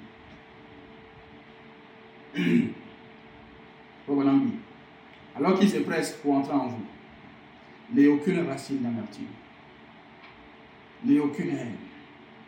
N'ayez aucune malice. Ne soyez pas malin comme le serpent. C'est le serpent qui est malin. C'est lui. Il dit n'ayez aucune malice. Ni conflit qui vous ferait répartir. À la maison, évite les conflits. Évite les conflits avec ton époux. Évite les conflits avec ton épouse. Évite le conflit avec les enfants. Évite le conflit avec tes parents. Ça ne sert à rien. Plus ta vie est conflictuelle, plus tu te fais regarder. Tu dois avoir une vision. Comme Michel, tu avais une vision. Voilà une vision. Je ne veux pas que quelqu'un me regarde ma vision. Voilà, je veux avoir ma vision de succès. Voilà où je m'en vais. Si j'ai des conflits tout le temps dans ma vie, tout le temps à la maison, comment est-ce que je vais aller vers ce sujet-là? Comment? Au contraire, ça me retarde. Si ma femme élève le ton, ce n'est pas la peine d'élever le ton. Si mon mari élève le ton, ce n'est pas la peine. Parce que ça va créer des conflits. Hein? Ça va créer des conflits. Ça va créer une atmosphère. Hein? Donc, si tu ne réponds pas, ce n'est pas grave. Laisse pour toi. Si ce n'est pas grave. Sois comme quelqu'un qui est bête. Sois comme une fille qui est bête. Ce n'est pas grave. Mais en le faisant, tu ne sais pas quelle charge positive tu es en train d'envoyer. Tu ne sais pas quelle onction qui est en train de se déverser sur toi. Tu ne sais pas. Et même la personne qui est en face, tu ne sais pas. Tu vas le dompter. Il y a des manières de dompter les gens. Il y a une manière de faire pour que les gens soient domptés à ton attitude. Il y a une manière de faire. Pourquoi est-ce qu'il faut vraiment arriver à dompter tous ces démons, tous ces esprits? Il y a une manière de faire, il y a une technique. Hein? On n'est pas obligé de pouvoir être... C'est l'ego de l'homme. L'homme veut toujours avoir raison. L'homme veut toujours voir que c'est lui. L'homme veut toujours voir que c'est lui qu'on écoute. Ça, c'est l'ego de l'homme. Hein? Mais nous sommes en train de dire, qu'est-ce qu'il faut faire pour que cette puissance intérieure se manifeste? Ce n'est pas l'ego. Hein? L'ego, au contraire, hein? Fait dormir cette puissance, fait tarir cette puissance. Il fallait sortir de l'ego de l'homme. Il faut sortir de l'ego. Si l'ego ne veut pas amener quelqu'un quelque part dans une gloire, au contraire, il faut toujours laisser tes droits. Il faut toujours laisser ces choses. Mais sur la Bible dit, je vais regarder l'autre comme étant au-dessus de moi. C'est ça que je vais faire, moi. Je ne vais pas faire autre chose que ça. Regardez l'autre comme étant au-dessus de moi. Si moi je regarde l'autre comme étant au-dessus de moi, l'autre me regarde comme étant au-dessus de lui. Qui sera au-dessus de son ami finalement? C'est ça la vie chrétienne, c'est ça la marche chrétienne, c'est ça les sept honnêtes, c'est ça ces choses-là que je vous prêche. Église Logos Tabernacle ici, c'est ça ces choses que je vous prêche. Vous serez une église glorieuse, vous serez une église qui aura du succès, vous serez une église où les semences de vérité vont être semées en vous. Vous serez une église interprétée par la parole, vous serez une église où le diable ne pourra pas entrer, vous serez une église unie, soudée, qui a la révélation de comment faire en sorte que cette puissance intérieure puisse se manifester. C'est ça que je veux, c'est ça que Dieu veut, c'est ça que Dieu cherche pour une église. Ce n'est pas autre chose. C'est ça que Dieu veut voir dans une église, veut voir dans ta vie. C'est ça. Pas autre chose. Pas de conflit dans la maison. Monsieur, madame, on doit avoir une vision. Pas de conflit dans la maison. Chérie, on doit avoir du succès. Mon époux, on doit avoir du succès. Mon épouse, on doit avoir du succès. On ne doit pas faire en sorte que des atmosphères se créent autour de nous. Hein? C'est pour ça que quand tu fais quelque chose, cours vite, demandez pardon à ta femme. Fais quelque chose, cours vite, demandez pardon à ton mari. C'est même une faiblesse que toi, l'autre, tu demandes pardon à ta femme. Et c'est une faiblesse. Hein? Ça, c'est l'ego. Non, je suis l'homme. C'est la femme qui doit être en dessous. Quoi? Non! Si tu as fait quelque chose qui n'est pas correct, demande pardon à la femme. C'est fini. Si tu demandes pardon, ça ne va rien enlever. Au contraire, tu es en train de déverser sur toi une charge positive. Le Saint-Esprit aime ça. Le Saint-Esprit aime des gens qui s'humilient. Tu vas voir, qu'est-ce qu'il y a cette attitude dans la maison? Tu vas voir que ton atmosphère dans la maison serait une atmosphère glorieuse. Les anges vont descendre dans cette maison. Les anges vont vivre dans cette maison constamment, jour après jour, nuit après nuit. Les anges vont vivre à l'intérieur de cela. Et c'est toi qui auras gagné, ton foyer sera super. Tes enfants seront élevés. Tes enfants vont voir une atmosphère dans laquelle ils vont entrer. Et tous ceux qui sont autour de vous, vous voient une atmosphère. Les voisins autour de vous vont voir que c'est un foyer chrétien, c'est une maison chrétienne. Nous sommes là pour manifester la gloire de Dieu sur la terre. Peu importe là où nous sommes. Mais ça commence à travers ces choses-là. Dieu veut voir ça. Peu importe. Toi, tu as la femme, tu peux te demander pardon à ton mari. Peu importe la situation. Si tu sais que tu as fauté, si tu sais que tu as fait une chose et que tu as tort, demande pardon pour cela. Hein? C'est l'humilité. Ce n'est pas en le faisant être idiot ou être bête, mais au contraire, c'est l'humilité. Et l'humilité précède toujours la gloire. C'est ça que vous devez croire, jeunes gens. C'est ça que vous devez croire. Ce qu'il faut faire pour activer cette puissance intérieure. Ce qu'il faut faire pour activer cette puissance intérieure, c'est ça. Tu vas voir que cette puissance intérieure qui est en toi va commencer à se manifester, va commencer à se développer, va commencer à s'extérioriser, va commencer à le faire. Pourquoi? Parce que quand Dieu entre, il veut voir ces choses. Quand Dieu entre, parce qu'il ne faut pas faire sortir Dieu. C'est pour ça que, avant que tu le fasses sortir, moi je préfère te dévancer pour pouvoir te prêcher ces choses. C'est pour ça que je dis applique ça. Quand tu vas l'appliquer, tu vas voir que des choses vont se passer dans ta vie. Des choses vont commencer à se décanter, se débloquer. Tu n'auras même pas besoin de faire de 1 mois de jeûne, de 2 mois de jeûne. Il y a des démons qu'on ne chasse pas par le jeûne. Il y a des démons qu'on chasse par le jeûne. Et toi, n'importe quel problème, tu jeûnes. N'importe quel problème, tu jeûnes tout le temps. Ce n'est pas qui t'a enseigné des choses comme ça. Jésus a dit, il y a des démons pour lesquels on jeûne. Il y a des démons où tu n'auras pas besoin de jeûner. Tu auras besoin d'écouter le pasteur simplement. C'est ce que je suis en train de faire. Quand tu veux écouter ce que je suis en train de faire simplement, mais c'est là en pratique simplement. Mais c'est là en pratique. Quand tu vas mettre cela en pratique, tu vas voir que ça va se matérialiser. Les résultats seront là. Les résultats seront palpables. Et tu vas voir que tu seras libre. Attends, ne conditionnez pas votre vie. Ne conditionnez pas votre foyer. Ne conditionnez pas votre maison. Ne conditionnez pas quoi que ce soit. Vous êtes libre, vous êtes appelé à avancer, à aller de gloire en gloire. Alors ne mettez pas de barrières autour de vous. Hein? Vous allez voir que les choses là, ça va évoluer vite. Ça va avancer très rapidement, frère. Ces choses-là que j'ai citées. Toi-même, tu peux ajouter, il y a beaucoup de choses. Amertume, il faut maintenant, il y a amertume, haine, malice, conflit, méchanceté. Il y a beaucoup de choses qu'on peut ajouter. Hein? Il y a beaucoup de choses. C'est pour cela que je vais te demander. Tu connais ta vie. Tu connais ta maison. Tu connais ton foyer. Tu connais ce qui se passe avec toi. Tous les mots négatifs qui vivent chez toi à la maison, prends une feuille et puis écris ça. Si c'est la haine, écris. Méchanceté, écris. À mettre sans honte, sans peur, sans... J'ai dit tout. Tout, exactement. Tu écris conflit, malice, haine, méchanceté, pauvreté. Tous les mots négatifs qui vivent dans la maison. Après ce culte, prends un papier et tu écris tout ça. Et je vais te montrer une technique pour t'en débarrasser. Comme on a dit ici, dans la prédication, qu'est-ce que le Saint-Esprit? Il a prêché ça ici le 16 décembre 1959 à Jeffersonville, Indiana. Il dit l'autre soir, il devait être un peu après minuit. Mon épouse et moi, après être restés debout plus tard que d'habitude, à prier et à parler du Seigneur d'un côté et de l'autre, du petit tabouret de notre salon, dans notre salon, avec nos deux Bibles ouvertes, nous nous sommes consacrés à Dieu pour un service total, pour abandonner nos volontés propres. Vous voyez ça? Pour abandonner nos volontés propres. Chacun a sa volonté. Chacun veut faire en sorte que sa volonté règne, sa volonté domine, sa volonté prédomine. Ça crée une atmosphère qui nous retarde. Ça crée une atmosphère qui nous retarde vers le but. Est-ce que vous avez un but? Quel est votre but? Est-ce que vous avez un but? Dites-moi votre but exactement. Mais le but vers lequel vous devez partir, ce but-là, vous devez l'apporter. Et que votre volonté propre ne domine pas. Votre ego propre ne domine pas. C'est l'ego qui fatigue l'homme. C'est l'ego qui fatigue l'homme. Pourquoi lui? Pourquoi moi? Pourquoi lui? Pourquoi pas moi? Hein? Pourquoi lui il a le fauteuil? Pourquoi moi je n'ai pas le fauteuil? Hein? Lui il porte la culotte, moi je ne peux pas. Pourquoi lui? Pourquoi moi? C'est l'ego de l'homme. C'est l'ego de l'être humain. Si chacun de nous mettons ça de côté, nous allons voir cette puissance intérieure là. Elle attend ça en fait. Elle attend ça. C'est toi qui attends. Elle attend. Elle veut te voir. Elle veut te voir agir comme je suis en train de te dire.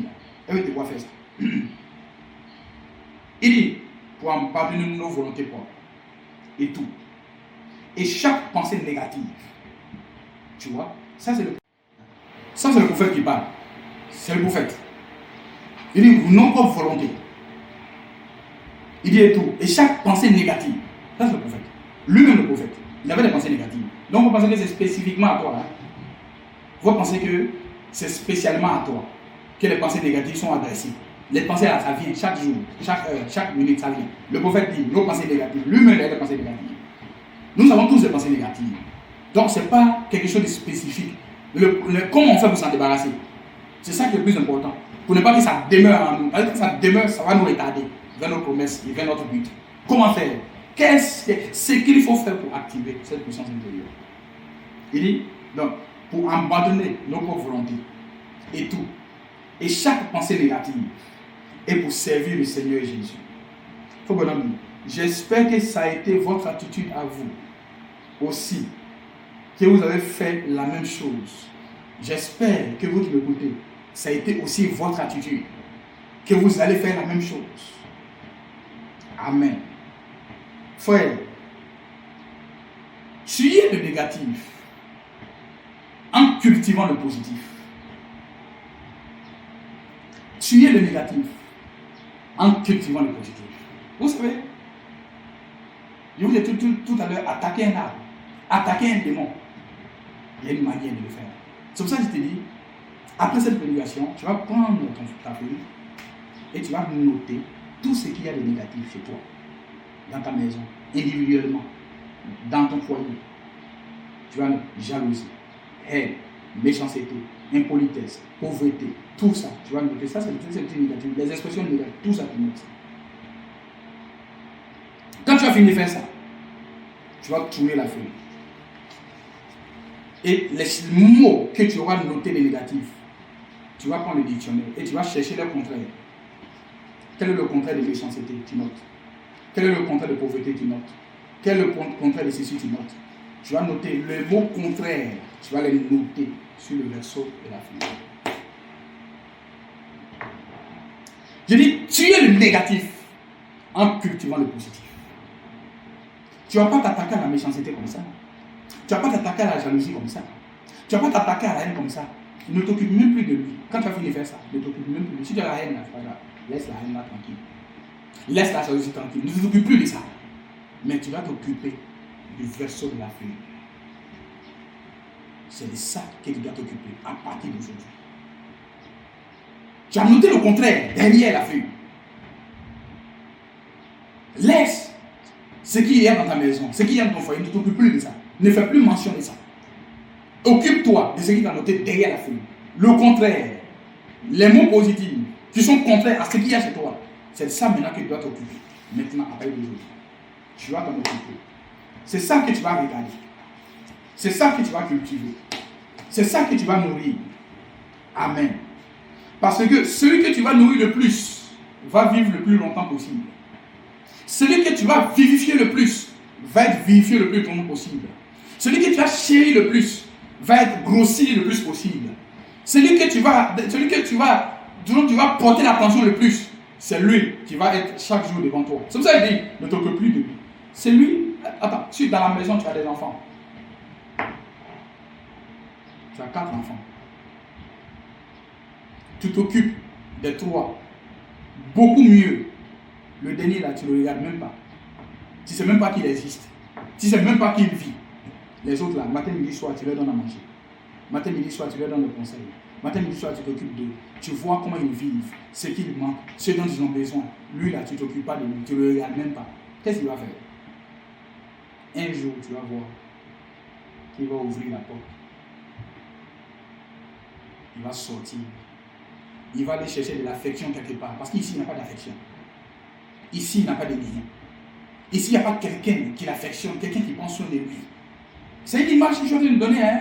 Je ne sais pas si tu peux comprendre ça. Le dernier, là, tu ne t'occupes pas de lui. Tu ne lui donnes pas d'affection. Tu ne le chéris pas. Or, les autres, matin, midi, soir, tu les affectionnes. Tu les publicites. Tu leur donnes quelque chose pour qu'ils se sentent à l'aise, pour qu'ils grandissent dans les conditions, pour qu'ils grossissent dans les conditions. Mais lui, tu ne t'occupes pas de lui. Un de ces jours, ce qu'il va faire, tu ne le regardes même pas. Un de ces jours, ce qu'il va faire, il va ouvrir la porte de ta maison. Il va sortir. Et il va aller chercher de l'affection quelque part ailleurs. C'est la même chose. La liste que tu vas faire, ce qui va se passer là, la méchanceté, la jalousie, toutes ces choses-là, c'est des choses-là qui sont dans ta maison, qui sont dans ta vie. Mais à partir d'aujourd'hui, ne les regarde pas, ne les chéris plus, ne t'occupe plus d'eux, ne les donne pas de la nourriture. Tu vas voir qu'un de ces jours, eux-mêmes, ils vont prendre la porte, ils vont ouvrir la porte et sortir de la maison. L'impolitesse, il va sortir de la maison. La jalousie, il va sortir de la maison. Ces choses vont sortir de la maison. Pourquoi? Parce qu'en réalité, celui qui va demeurer là, c'est celui que tu vas chérir. Celui qui va demeurer là, c'est celui que tu vas nourrir. Celui qui va demeurer là, c'est celui que matin, midi, soir, que tu vas répéter, en le nourrissant, en le chérissant, en l'amenant davantage à grandir, à se développer. C'est lui qui va demeurer. Mais celui dont tu ne vas pas t'occuper là, il va sortir de chez toi. Il va partir loin. Tu peux comprendre ça? Tu peux croire ça? Pourquoi? Parce qu'il manque de nourriture. Il manque d'affection. Tu dois savoir ce que tu dois affectionner maintenant. Hein? Insulter, continuer à parler mal aux gens. Tu penses que tu t'affectionnes à ça? Hein? Tu lèves le ton sur tout le monde, tu t'affectionnes à ça? Le temps est venu, prends ta feuille et écris le contraire de ce que tu fais là. Là, tout à fait. Et c'est ça maintenant que tu dois regarder matin, midi, soir. C'est ça maintenant que tu dois répéter matin, midi, soir. C'est ça maintenant que tu dois chérir matin, midi, soir. C'est ça maintenant à quoi tu dois t'accrocher matin, midi, soir. C'est ça que je parle. Frère, ce que vous devez faire pour que cette puissance intérieure se manifeste, elle va se manifester. Parce que tu n'es pas un fils de Satan, tu es un fils de Dieu. Et elle doit se manifester. Et cette petite technique que je te montre là, c'est pour te débarrasser de ces démons, de ces esprits qui ne sont pas dans ton âme, qui ne sont pas dans ta vie, mais qui sont là pour te bloquer. Mais le temps est arrivé où tu vas les voir partir. Parce que tu ne vas plus t'occuper d'eux. Tu ne vas même plus les regarder. Tu vas voir au recto de ta feuille, tout ce que tu vas écrire, ce sont tes meilleurs amis maintenant. Ça doit être tes meilleurs compagnons maintenant. Qu'est-ce que c'est? La richesse doit être ton meilleur compagnon maintenant. Qu'est-ce que c'est? La gentillesse doit être ton meilleur compagnon maintenant. Qu'est-ce que c'est? Le respect doit être ton meilleur compagnon maintenant. Qu'est-ce que c'est? Toutes ces choses au recto de la feuille que tu vas noter seront tes meilleurs compagnons maintenant. Et tu vas voir ce que ces choses vont créer une atmosphère autour de toi. Et la puissance intérieure qui est en toi aime ça, veut s'accrocher à ça pour vivre. Veut s'accrocher à ça pour se manifester. C'est ça que je prêche ici. C'est ça que je veux de toi. C'est ce à quoi le Saint-Esprit s'attend de toi. Tu crois qu'il s'attend d'autre chose de toi? Il ne s'attend pas d'autre chose de toi. C'est ça qu'il veut de toi. Frère Branham, depuis que j'ai croisé le Seigneur, je ne sais pas, il y a 2 chiens qui se battent en moi. Je ne sais pas comment ça se passe, mais il y a 2 chiens qui se battent en moi. A dit l'autre. Un chien blanc et un chien noir. Je ne sais pas, ces 2 chiens-là se battent. Tout le temps. Tu as 2 chiens à la maison. Dans 2 cages différentes. La pauvreté et la richesse. Ils sont dans 2 cases différentes. La maladie et la guérison sont dans 2 cases différentes. La gentillesse et la méchanceté dans 2 cases différentes. 2 chiens. Un blanc et un noir. Dans 2 cases différentes. Entre les deux, qui va vivre le plus longtemps? Qui va subsister le plus longtemps? Qui va s'imposer le plus longtemps? Voilà le maître de la maison. Quand il rentre dans sa maison, il regarde son chien blanc. Qu'est-ce qu'il fait? Il va dans les magasins les plus élevés. Comme ce matin, toi tu es dans un magasin élevé. C'est ce que le maître fait dans la maison. Il va dans les magasins, les hypermarchés. Là où on vend la nourriture spécialement pour chiens. Ce n'est pas n'importe quelle nourriture. Ce n'est pas la nourriture qu'on met à terre ici pour chiens. Il va dans les lieux élevés. Il achète la nourriture chère pour son chien blanc. Et quand il vient, il ouvre la grille. Et il appelle son chien blanc. Il le cajole. Il même plaisante avec lui. Pendant ce temps, l'autre, le chien noir, il est là, il regarde de loin. Il voit que son compagnon a la nourriture, a la bonne nourriture. Et le maître ne s'occupe même pas de lui. La cage est toujours fermée. Mais l'autre ici, il mange bien. Il boit bien. Il aboie bien. Et c'est l'autre qui est ici, il regarde, il observe.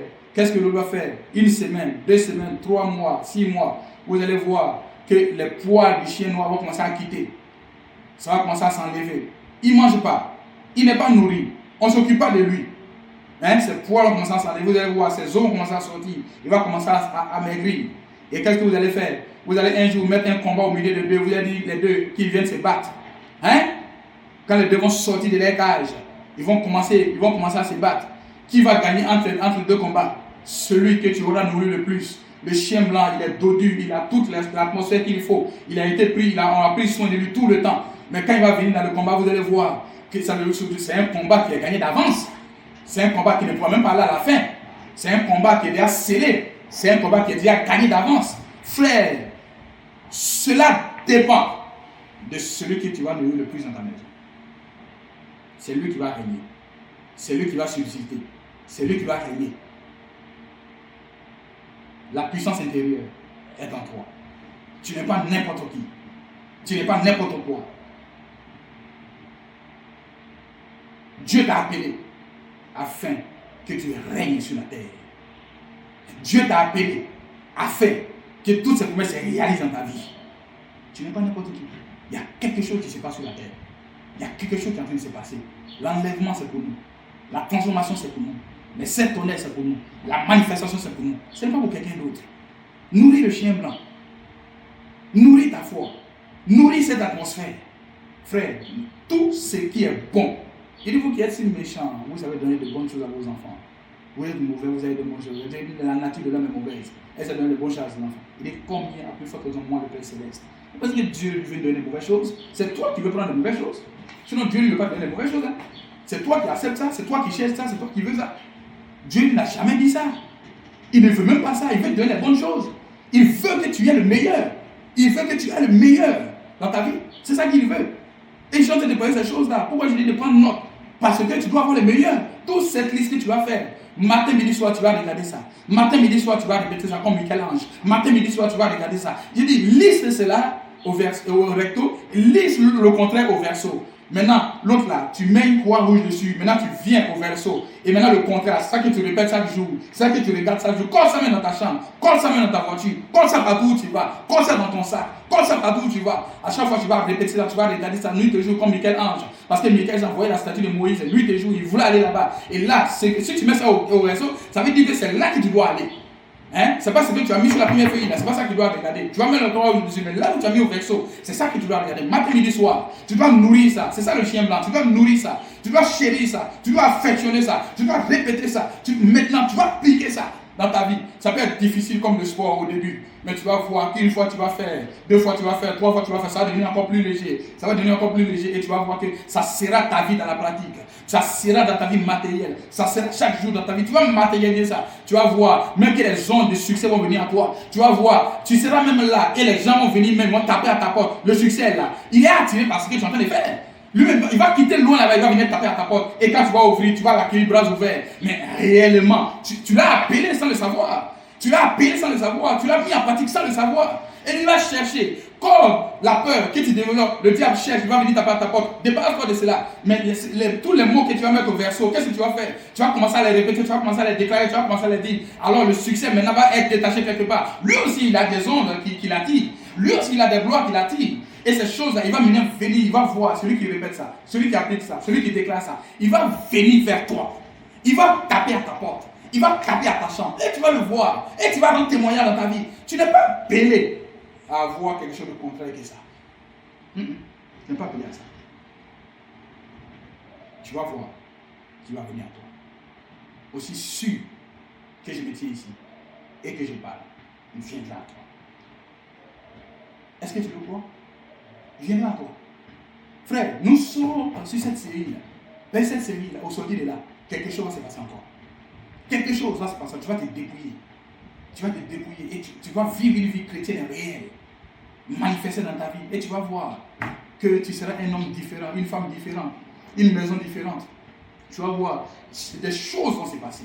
Tu vas voir, des choses vont se matérialiser. Hein? C'est ce pourquoi Dieu nous a appelés. Dieu nous a appelés pour que nous puissions voir sa gloire dans nos vies individuellement. Hein? Là, ce qui est arrivé chez l'autre va arriver chez moi. Forcément parce que Dieu ne fait exception de personne. Hein? Ce que Dieu a fait pour l'un, il va le faire pour moi. Ce que Dieu a fait pour les fils de Dieu dans la Bible, il va le faire pour moi aussi. Je ne crains pas cela. Je ne crains pas que cela n'arrive pas. Au contraire, je fais le contraire. Là où il y a le doute, la foi. Là où il y a le négatif, le positif. C'est ces choses que vous allez faire, que vous allez appliquer. Et vous allez voir que le succès sera au rendez-vous. Le succès, c'est pour toi. Le succès, ce n'est pas pour les autres seulement. Le succès, c'est pour toi. Succès dans ta vie matérielle, succès dans ta vie financière, succès dans ta vie spirituelle. Tu n'es pas fait pour que les autres te voient comme un païen. Réellement, tu es fait pour être un chrétien. Dieu a mis toutes les qualités en toi, tout le potentiel en toi. Tu vas chercher quoi ailleurs? Tout le potentiel en toi. Il suffit de voir ce qu'ils sont en train de dire. Tu vas voir que le potentiel, cette puissance intérieure va commencer à se lever. Elle va se lever. Tu peux l'appliquer dans ta vie. Tu peux faire cet exercice de maison, chez toi à la maison, en appliquant ces choses-là, sans réserve. Tu peux le faire. Tu verras la gloire puissante de Dieu matérielle dans ta vie. Que Dieu te bénisse. On va prier. Seigneur notre Père et notre Dieu, la puissance intérieure, partie 4. J'ai montré à ton peuple, Père divin, ce qu'il fallait faire pour que cette puissance intérieure se déclenche. Bénis ceux qui écoutaient, Seigneur Jésus, cela. Bénis ceux qui sont rassemblés en ce moment pour écouter cela, Père, pour voir, pour visualiser cela. Bénis leur vie, Seigneur. et que cette puissance s'éteigne sur la réalité pour le Père. Que l'Esprit de Dieu vienne à la vie d'une façon spéciale et que se matérialise. Et que la vie chrétienne soit une vie chrétienne à succès. La vie matérielle soit une vie matérielle à succès. Seigneur Jésus, et que les égaux puissent s'éloigner loin d'eux. Et que la grâce de Dieu puisse suppléer leur vie. Ils ont cette autorité, comme le dit ton prophète. Ils ont cette puissance, comme le dit ton prophète. Seigneur, mais ils ne pourront jamais l'utiliser s'ils ne se découpent pas de ces choses. Et nous devons parler de ces choses. Et je crois de tout mon cœur qu'ils vont l'appliquer, Père. Bénis-les, Seigneur Jésus. La première fois, ça peut être difficile, mais ils doivent continuer à le faire, Père. Et je crois que tu vas les aider à y arriver. Bénis cette église ici, le Rostamène Abidjan. Laisse que ce soit une église interprétée par la parole, une église à succès. Bénis-la, Seigneur, davantage. Et chaque mot, chaque phrase, chaque parole que nous prononçons sur cette église, nous prions au Roi de gloire, que cela puisse faire un écho puissant dans leur vie. Bénis-les dimanche au Roi de gloire. Et laisse que ta grâce puisse les accompagner en tout temps, en tout lieu. Car nous demandons ces choses, Seigneur. Merci pour tout. Accompagne-les, Seigneur Jésus, et que la louange, la gloire, l'élévation et tout ce qui est au ciel se déverse sur les vies, se déverse sur les maisons, se déverse sur les foyers, se déverse sur les marches chrétiennes. Seigneur Jésus, notre prière, car nous le demandons humblement, dans le nom infaillible et glorieux de Jésus-Christ, notre Seigneur, et que chacun de vous dise Amen. Amen. Que Dieu vous bénisse.